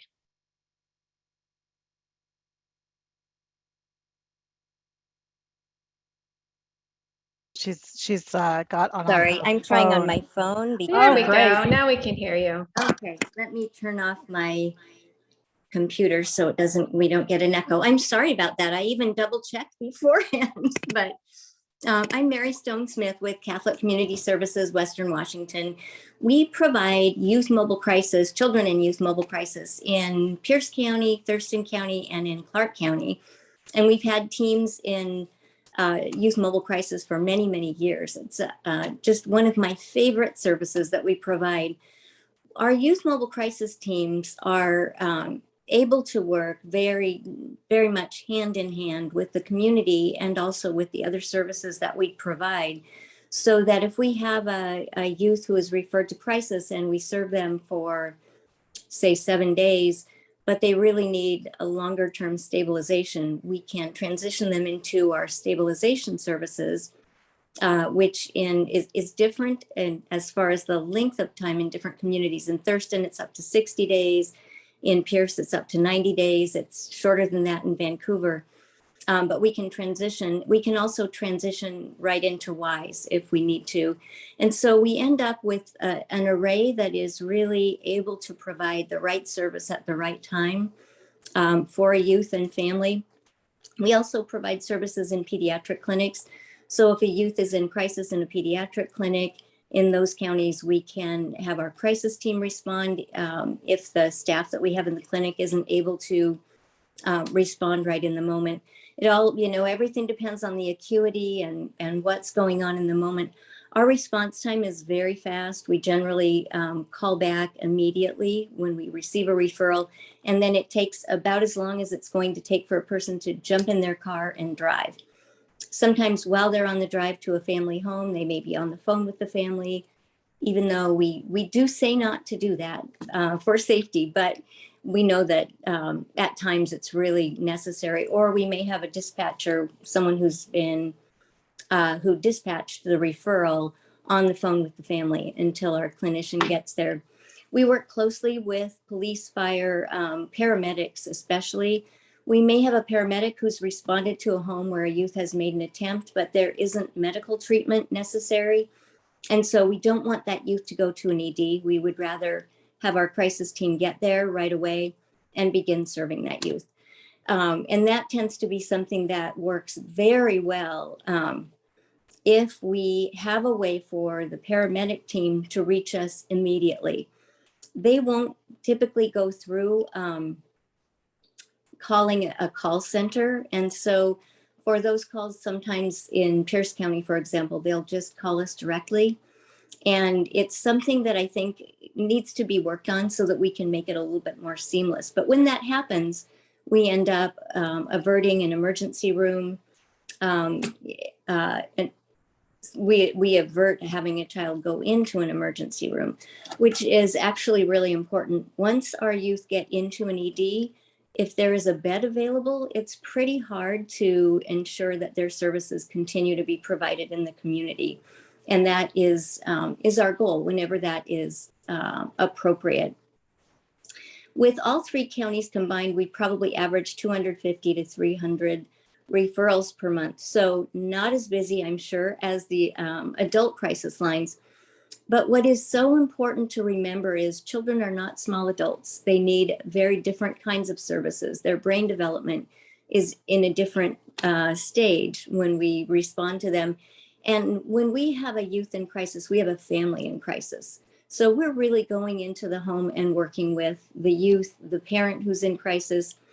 Often we will have a parent who is in tears saying, I cannot lose my job. I'm a single parent with 4 children and my daughter won't go to school. And she's depressed and suicidal and I'm terrified to leave her. And so what we really have is a family in crisis. Or we have a youth who's made an attempt and we're responding to a referral from an emergency department. And we have a parent really afraid to take that youth home because they don't know what is likely to happen. When that is the situation, our staff go home from the emergency department with the parent and the youth, and they will actually help the parent look through the house to see if we can make it safer. We carry lock boxes so that medications can be locked up if that, is what is important, or knives if we have a youth who is actively suicidal.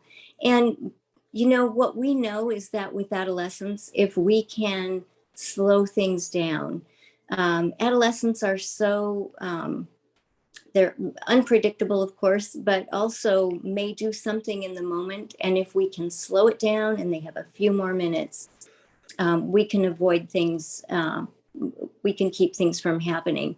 So we know that an adolescent eventually could break into a lockbox. Most of the time, by that time, an adult has intervened or we have intervened.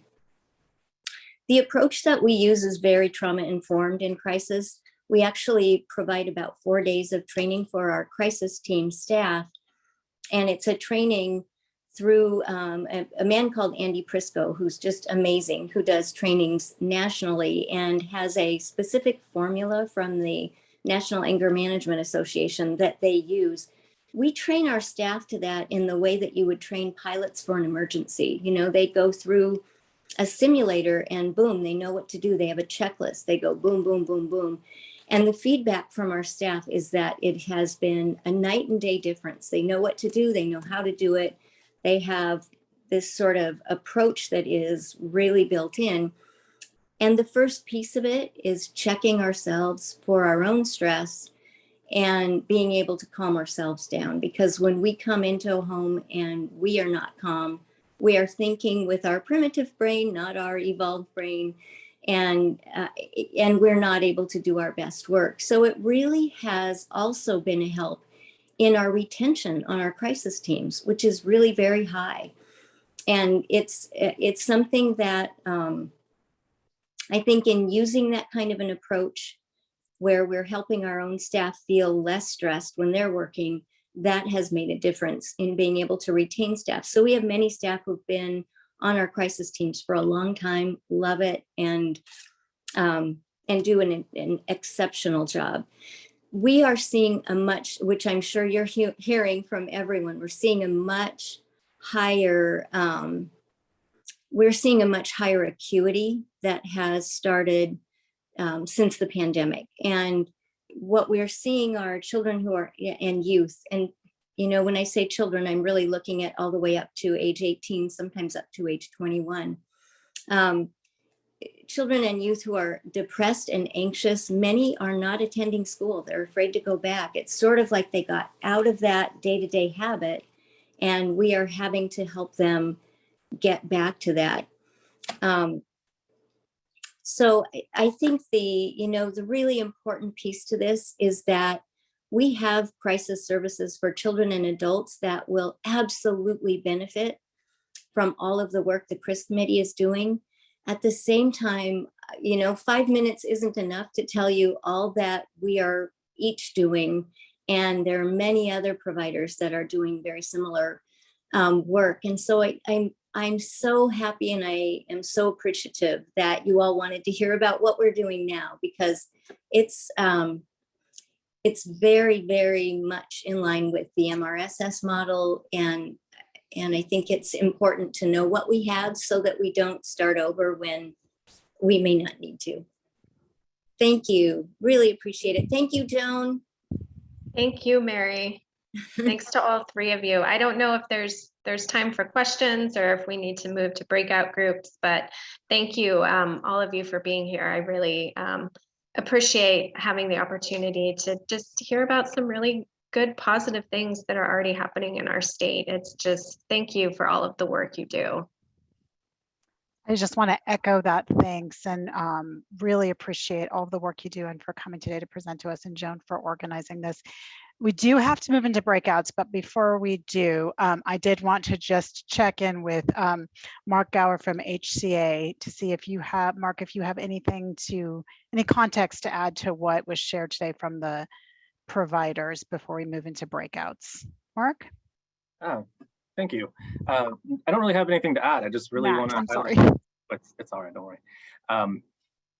Just really want to highlight that, our system does great work. Our providers are very knowledgeable, and we never want to, as we're going through this, replace what's already there. We want to enhance and improve it.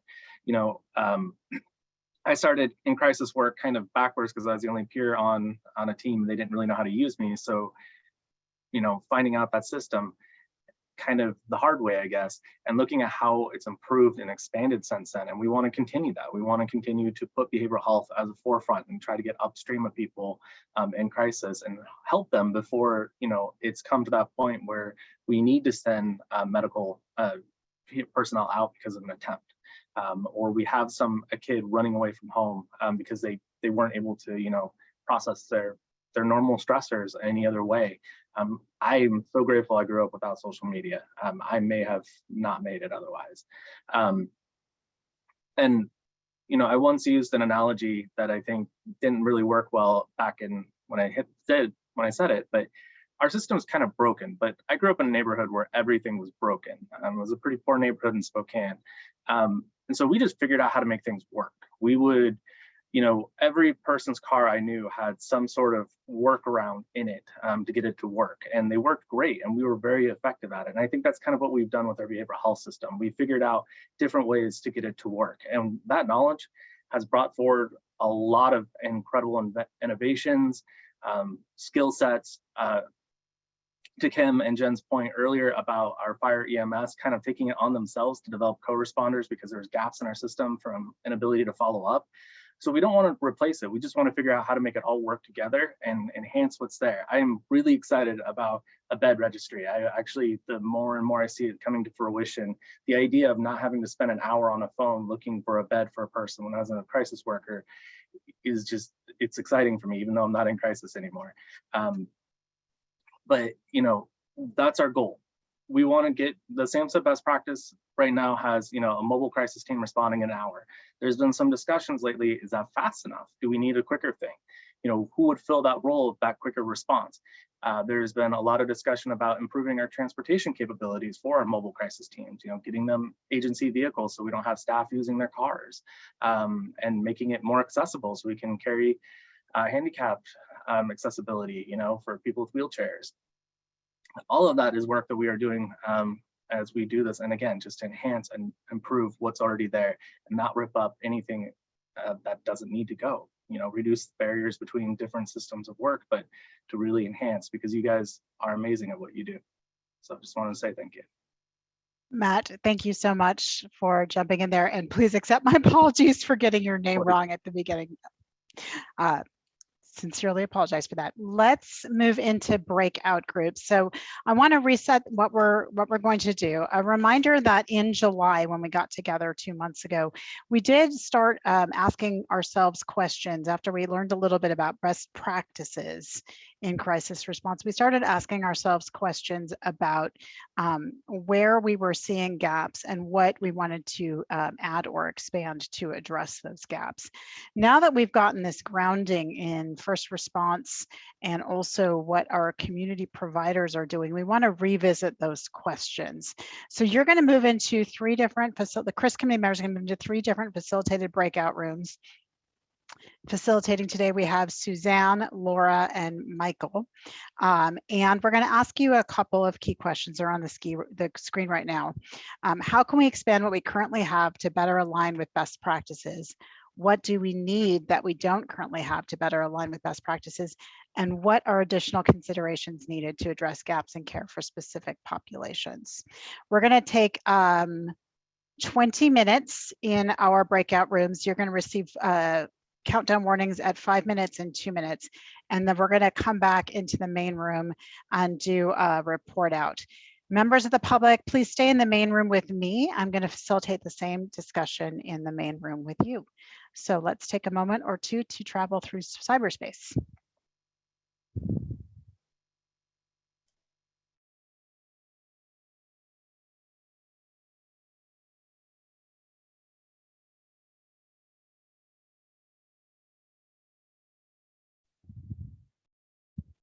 All right.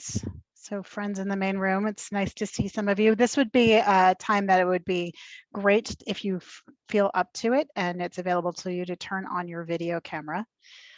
And I want to hear from you because many of you come with professional and lived experience with crisis response and have contributed a lot to our conversations in the last several months.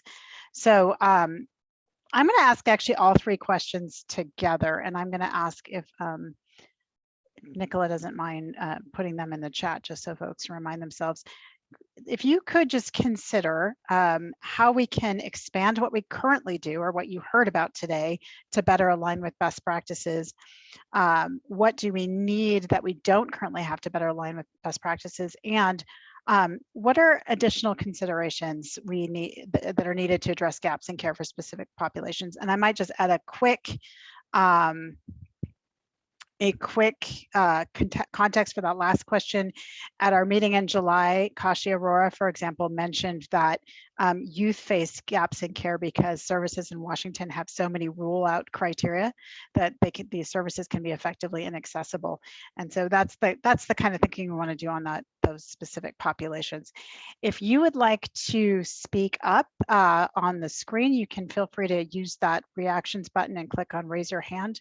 Or if you would prefer to put it in the chat, feel free to drop it in the chat and I will do my best to track both. So why don't you mull those questions over, and if Nicola's with us, if not, I can copy and paste those questions in the chat. I'm with us, Jamie. I'm just pasting them in. So. Oh, thank you so much, Nicola. I appreciate it.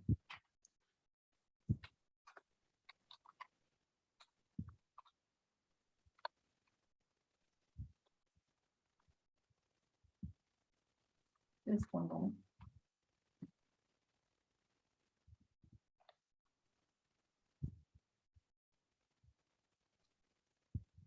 Okay.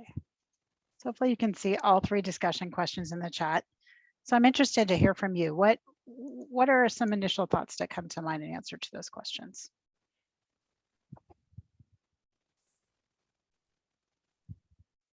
Mary. Thank you. You know, one of the things that we hear from parents frequently is that it is very difficult to get to our crisis team. And some say they're on hold for 40 minutes.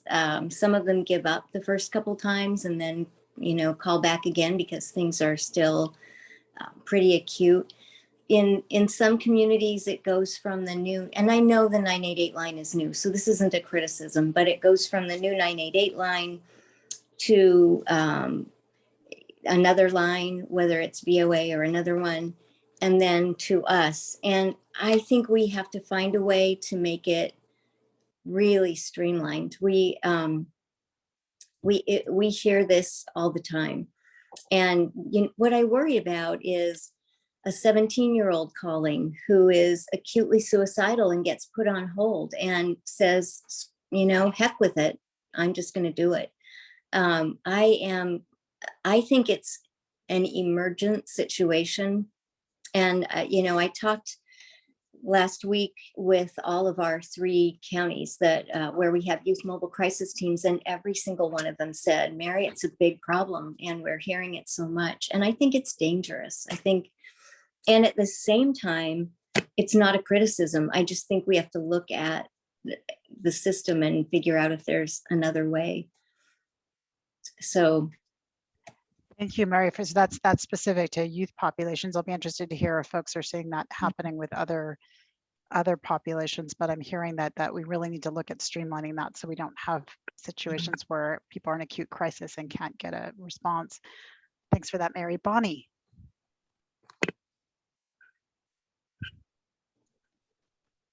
Hi, this is something that I wrote in public comment. I'm a retired psychiatric nurse and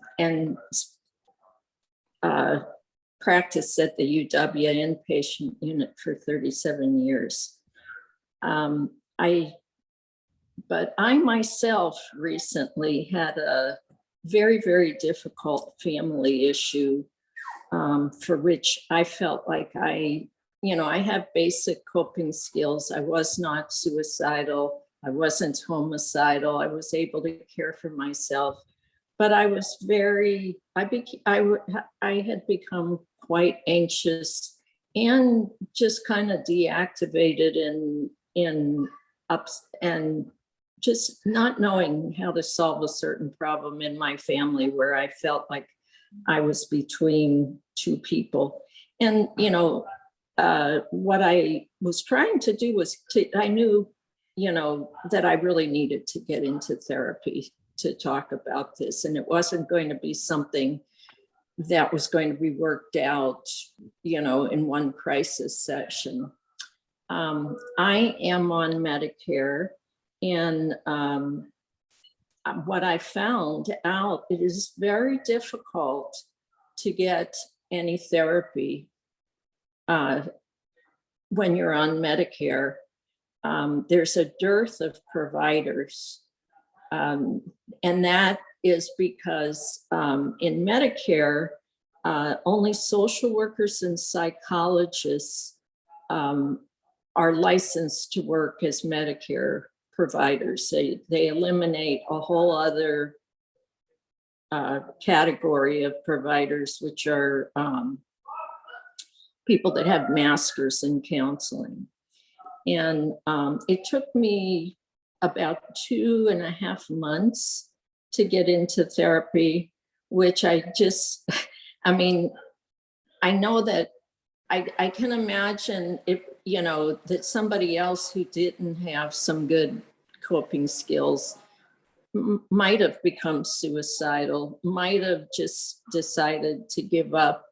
And I'm not the only one, you know, I wish I were the only person that's had this difficulty, but I have several other elderly friends who have gone through, you know, months and months of searching for therapists. And finally, you know, they're not wealthy by any means, but they decide, you know, oh, they'll pay $150 out of pocket, and they really don't have that money. Or maybe they do, but it should be spent, you know, for something else. And I'm just that's, you know, the elderly population is another kind of people that are, you know, that have gaps. Fortunately, once I got into therapy, I felt really supported. We came up with a plan, but it took me several months. Yes, I am. Move to the other side of the table. Anyways, that's one issue that's a gap in our system that I think if anyone could figure out how to get more providers for people on Medicare, that would be a good thing to prevent people having to be in crisis. Bonnie, thank you so much for sharing your personal experience and highlighting that gap. We heard a little bit about that, I think, in July about a dearth of services for seniors, but I appreciate the detail you added, explaining that it's related to capacity of providers who accept Medicare and the limitations the Medicare program provides. So thank you so much for sharing that. I have a comment in the chat here.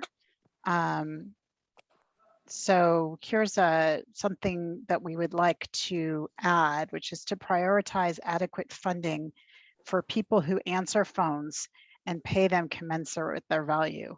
And I might expand on that just based on some feedback that we heard from the providers and some of the presentations we heard earlier about making sure that there's both workforce capacity and training. And that makes a lot of sense here. Do other folks have thoughts on the 3 questions we've asked here?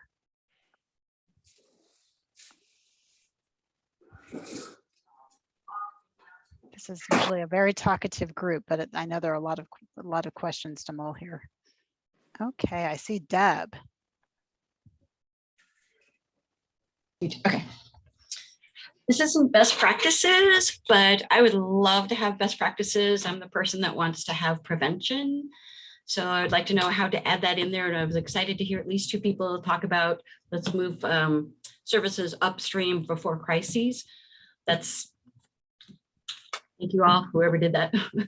But so I'm not sure how to add that in there or where I can advocate or what. And I'm not sure how much of it's limited to federal dollars coming in and how much the state has approved, whatever. So, or who can I talk to set me straight on how that fits in? But prevention, that's my goal. And I hope I don't, well, I'd like to outwear my welcome saying prevention too much. Well, Deb, you're not the only one who's raised that. So hopefully you won't feel like the cheese stands alone here. I think that a lot of folks, including a number of CRIS committee members, have asked how can we factor prevention into this? So thank you for raising that. I'm going to take Mary again, and then Joe has his hand up. Mary?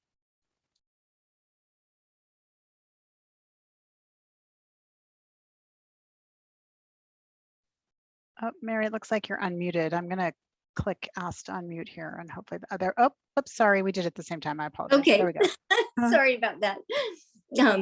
I couldn't find the number really quickly, but there is a WAC under crisis that prevents peers from accompanying a clinician on the first response in a crisis if the clinician is not yet an MHP. And I know that there was some work being done to change it. I don't think it's been changed yet, but right now we have contracts that require us, and it's a good requirement, to have peers available to go out in crisis with our clinicians. And we love doing that. We have peers on all of our crisis teams. However, if our clinician is not an MHP, technically we are not supposed to have the peer accompany them on that first crisis response. They can do follow-up. And so the next day they can go out, but or later that day. But the WAC is really a problem. So I can find the number. Mary, Luke Wagner here provided it. I'm going to put it thank you, in Luke. the chat. So thank you, Luke. There we are. All right, I'm going to take Joe, and then I have a couple of comments in the chat to add. Joe? Thanks, Jamie. The investments in 988 are really important. As someone that oversees a regional crisis line, though, for me, the question of what needs to be expanded is really we need to expand the availability of outpatient treatment. And I think another speaker talked about that. What we experienced during COVID with the regional crisis line, significant increase in calls because people could not access outpatient treatment. And so that burden shifted over to the regional crisis line. And without beefing up outpatient services, 988 is going to find itself having to kind of meet that burden. So I just think we really need to think of the whole system and not just the front end. Joe, thank you so much. I think that echoes some of the other comments we've heard about prevention. So really appreciate that. Let's see, we got a couple of comments in the chat here. So another one here, define and established value-based outcomes. And then an echo here of the workforce comment earlier. There's definitely a workforce issue. It's difficult to implement best practices when appropriately credentialed staff don't exist to fill the open positions. Let's see, encourage and pay for progress points in treatment plans. So it sounds like looking at a funding model that encourages steps along the journey. Or support for steps along the journey. And then comment to address the WAC limitation for peers. HCA's service encounter reporting instructions does not include peers as a provider type to encounter H2011 crisis services. Tanya, can I ask you to elaborate on that a little bit for folks who maybe aren't as experienced with some of the language here?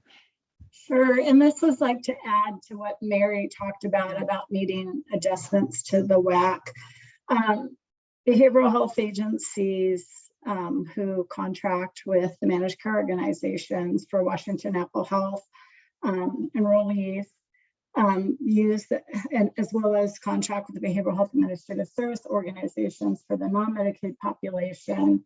We have to use the Healthcare Authority's Service Encounter Reporting Instructions, which we call SERI, for kind of our rules on those encounters, those billable services, so to speak, that we submit and are transmitted to the BHAS or the MCOs, which then forward them on to the Healthcare Authority and Provider One. So there, for each type of service, there's a provider types that are allowable to encounter these different codes.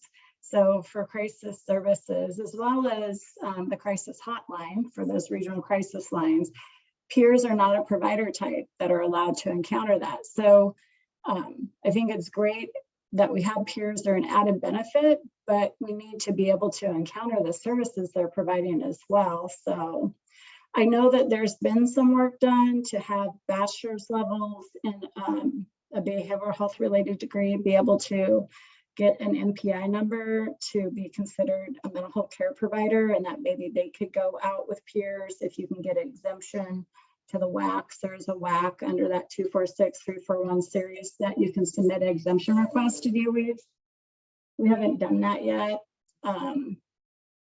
But a permanent change would be the most helpful thing. Thanks for elaborating on that, Tanya. And I see Matt from HCA's hand up, and maybe Matt has something to add there. Matt? Yeah, thank you, Tanya, for raising this issue. We're very much aware that we can't put our peers in this area manual because of our state plan. We are working to actively working to fix that. Nah, I cannot talk today. So once we get it updated in our state plan, we can update it in Siri and change a lot of stuff downstream. Along with that WAC, that exemption process is clunky. It's not very good at the moment, but it is our only workaround because WACs also take a while to update.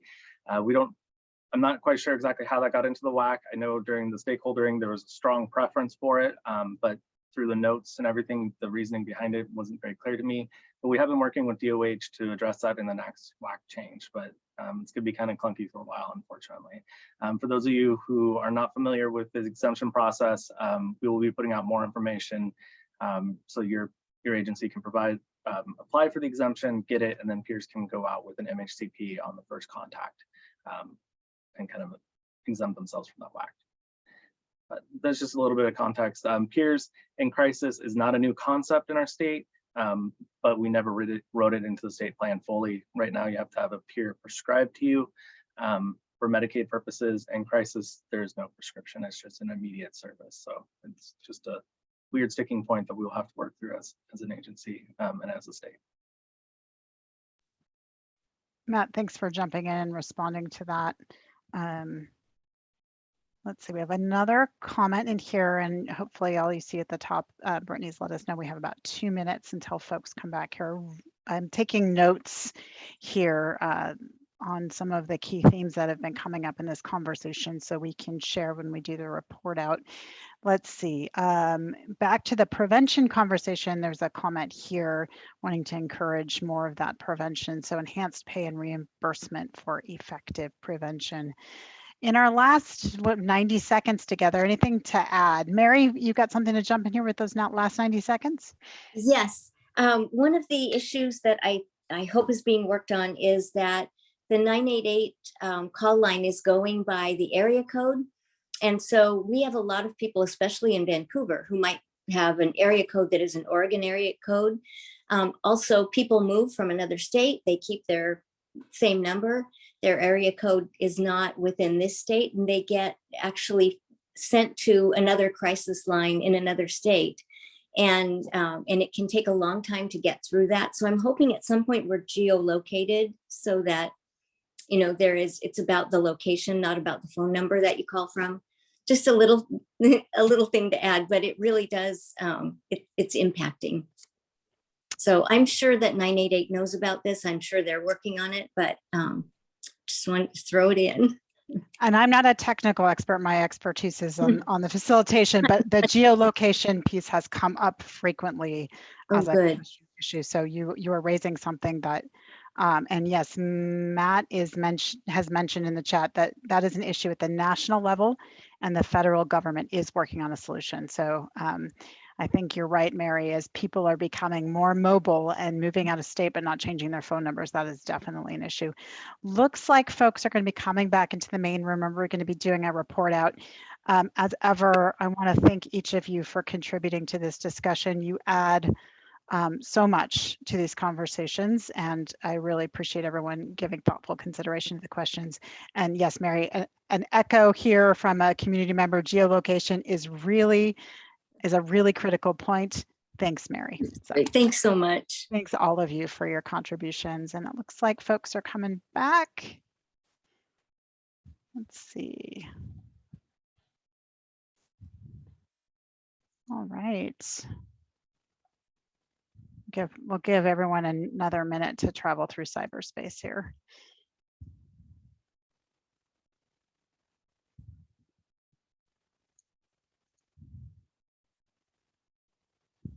All right.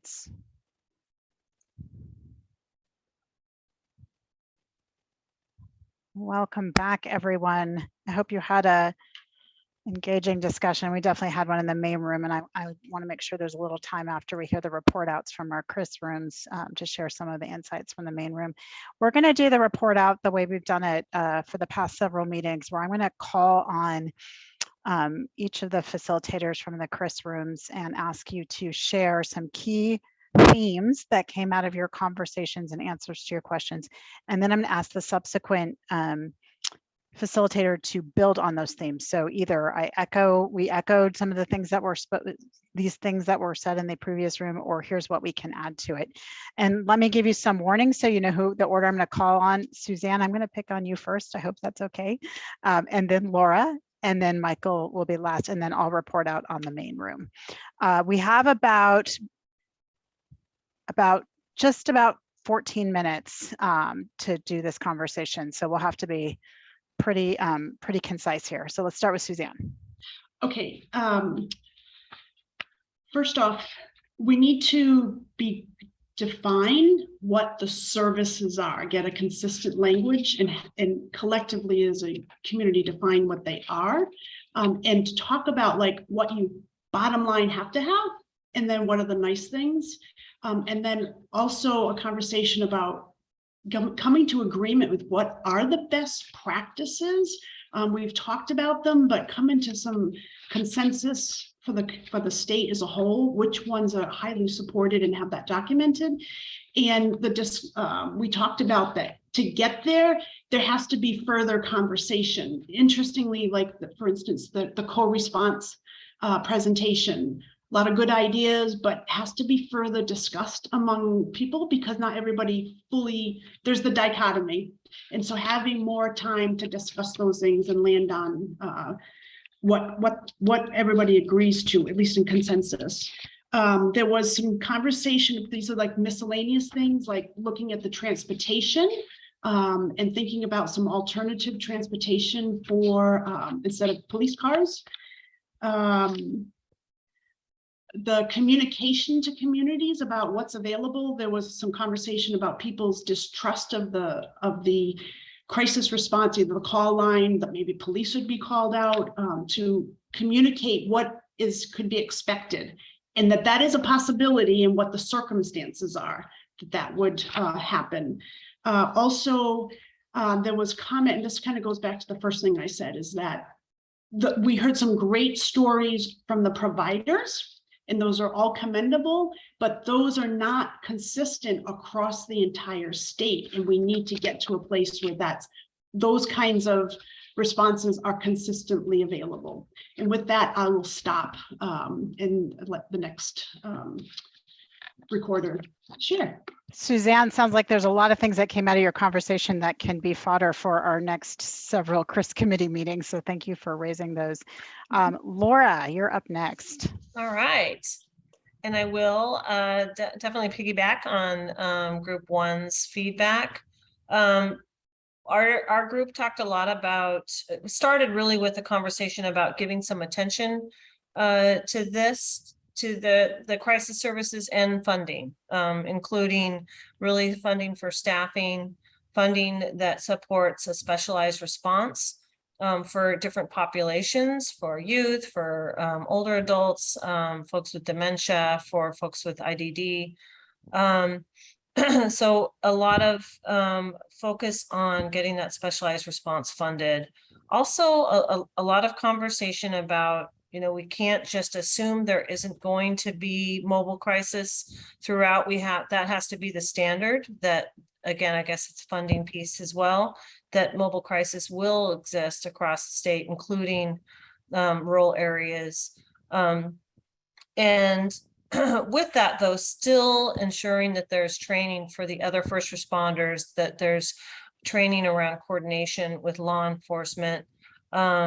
And again, also special attention to those folks in rural areas, the agricultural population and their special needs that they have. There was one comment about, let's make sure we have the data, the baseline data. What do we already have across the state, and where are the gaps And just making sure that we really understand what exists, where do we need to improve, yeah, what's missing. And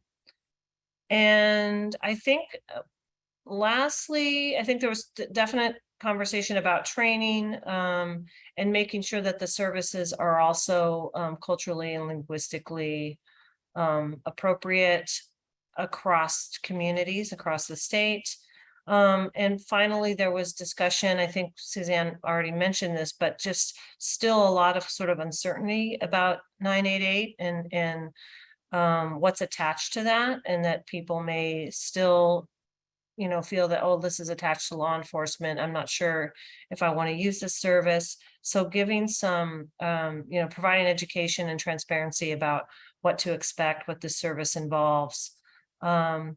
And there was also a comment about, you know, making sure that there's some peer support attached to these services that can help with the education as well, and developing that trust. And I'll end with that. Thanks, Laura. All right, I'm going to ask Michael to jump in, and then I'll check in with CRIS committee members to see if we missed anything. Michael? Yes, and I will just try to add to and not repeat.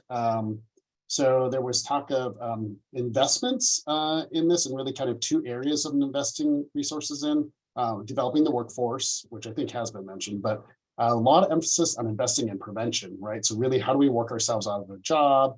How do we prevent this becoming a crisis in the first place? People talked around maybe, you know, how are we partnering with like 211 and other resources and getting those resources to our communities so that it doesn't become a crisis.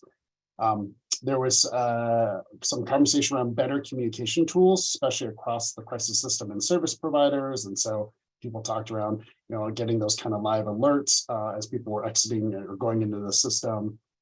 Better discharge planning when someone's leaving the ER was an area of focus. There was some conversation around, sometimes there's maybe this impression that organizations are concerned or worried about their funding and services and what they're providing versus someone else. And how do we shift the conversation more to like, there's so much need out there. It might be more around how do we strategize and kind of pivot the services that between all of us collectively, everyone has what they need, instead of worrying around kind of if we're getting enough funding.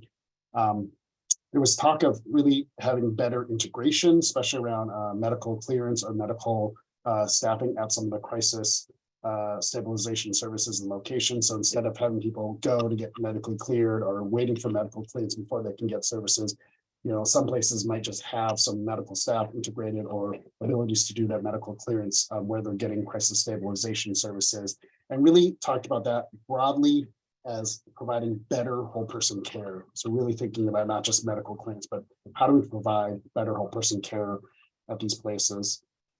A couple folks highlighted the need to do more around racial equity and race equity work. And so really kind of putting racial equity at the center of this work and really thinking about that across all of these, across the entire system. Kind of along those lines, there was a call for really kind of trying to get at some of the root causes of the distrust between communities of color and first responders and police. And so, and that by doing that, we need to be able to have some honest conversations about that and really look at that in order to address it. We can't just ignore that.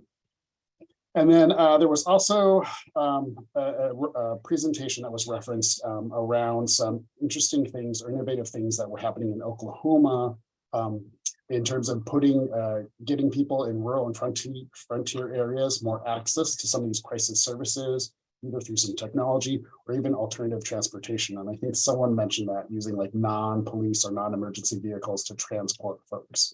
And so looking at that and how that can be added to ours.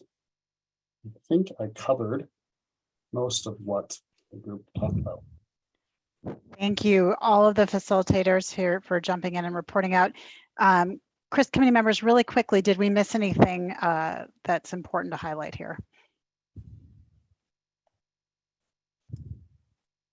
Bipasha. Just want to clarify, I said Arizona, not Oklahoma. Just want to clarify. Thank you for that. I'm going to very quickly add a few themes that came out in the main room. Folks in the main room had a lot of similar themes to the ones that were reported out. And just a couple other quick things to add. We had some really good conversations about specific gaps. So in addition to rural folks and centering equity that was raised in the other rooms, we talked about youth and how there are some real issues right now with streamlining the 988 line so that youth are not spending, particularly when in acute crisis, or their families are not spending long hold times getting through. Similarly, senior populations, Medicare, there's a dearth of providers that accept Medicare, and so that's posing a challenge for seniors accessing support. And then one more highlight that came up that I want to mention. I'm just trying to read my handwriting here. That was different from what we heard, and this is something we've heard before, which is really thinking about geolocating and right now, because people are so mobile and their phone numbers are from various states, even though they're living here. So that's a really important consideration. So those are some of the themes that came up, and then a lot of echoes of what came up from the other rooms. I would like to turn it over to Betsy briefly. She's just going to talk about next steps and how we want to take some of the feedback that was shared today, or some of the conversations that were shared today, and help think about what our future CRIS committee meetings will focus on. So Betsy. Thanks, Jamie. I really appreciated all the conversation today, both in the presentations and in the breakout rooms. I was able to go across all the breakout rooms and listen to the discussion. And I was just really struck by the breadth and depth and complexity of the discussion around population, around services, around infrastructure supports, up and down the continuum from prevention to post-acute services. And it made me think about 2023 and our deep dive into services and thinking about the equitable distribution of services and how we build both in rural and urban community, the right range and opportunity to serve clients who need services. So just flagging that we'll be doing much more work in 2023. And I know that you all have been hungering for that, looking at what the continuum looks like and where we want to go, and then thinking about how we fund those services. So more will come next year in the CRIS, and we will be structuring our committee work and opportunities towards outcomes and measures, and thinking about how we are starting to build the system we want to build. So that's, I guess, Jamie, that's the flag for upcoming meetings, just a lot of work ahead. Betsy, thank you for closing that out. All right, I'm really glad we were able to buy a little time from the end of the meeting. We do need to move into public comment now. I had 2 people signed up for public comment today, but I don't see one of them on our participants list. So I'm going to go ahead. Laura, this is just a heads up. Laura Van Tosh, this is just a heads up. I'm going to be calling on you. Carolyn Garza, if you are with us, please just send me a chat and let me know. I don't see your name in here, and I want to make sure I do give you a chance to speak if you are on the call. Since it's just Laura, I'm not going to put the timer up as I usually do. Laura let me know she's okay with 2 minutes today. So I'm going to ask that Laura put her camera on, introduce herself, and share her public comment. Just a quick reminder that CRIS committee members do not respond to these comments. This is for us to listen and hear what community members have to say, but we do not respond in this conversation. And Laura, also, if you have any written versions of your comments that you can email to us, please do that. We'll just make sure, help us ensure that we have your whole message. So Laura, when you're ready, please go ahead. Thank you very much for calling on me. I will not have written comments. I can just barely get verbal out at this point in time. I just wanted to let everybody know that I experienced a fairly important crisis, and I'm back from that crisis experience. I just want to encourage all of you to listen to people who go through the 988 process as soon after their experience as possible. There's so much I'd like to convey, but I will only convey a little bit right now. I just want to say that I called 988 and unfortunately, they didn't exactly know what to do with me. So I ended up concluding the phone call and calling 911. And that happened a couple of times. I ended up in a boarded in an emergency room in a hospital in Burien, St. Anne. And I also was out of state in Virginia in another hospital. The Virginia hospital was first, and then I came home and ended up in St. Anne in Burien. And it was really an important process because, first of all, they did not use seclusion and restraints with me. I really appreciated it. I really found the staff to be extraordinarily sensitive. I had an amazing psychiatrist at St. Anne, as well as a hospitalist, which is another category of a worker. I felt that I heard from my therapist that they considered me one of their own.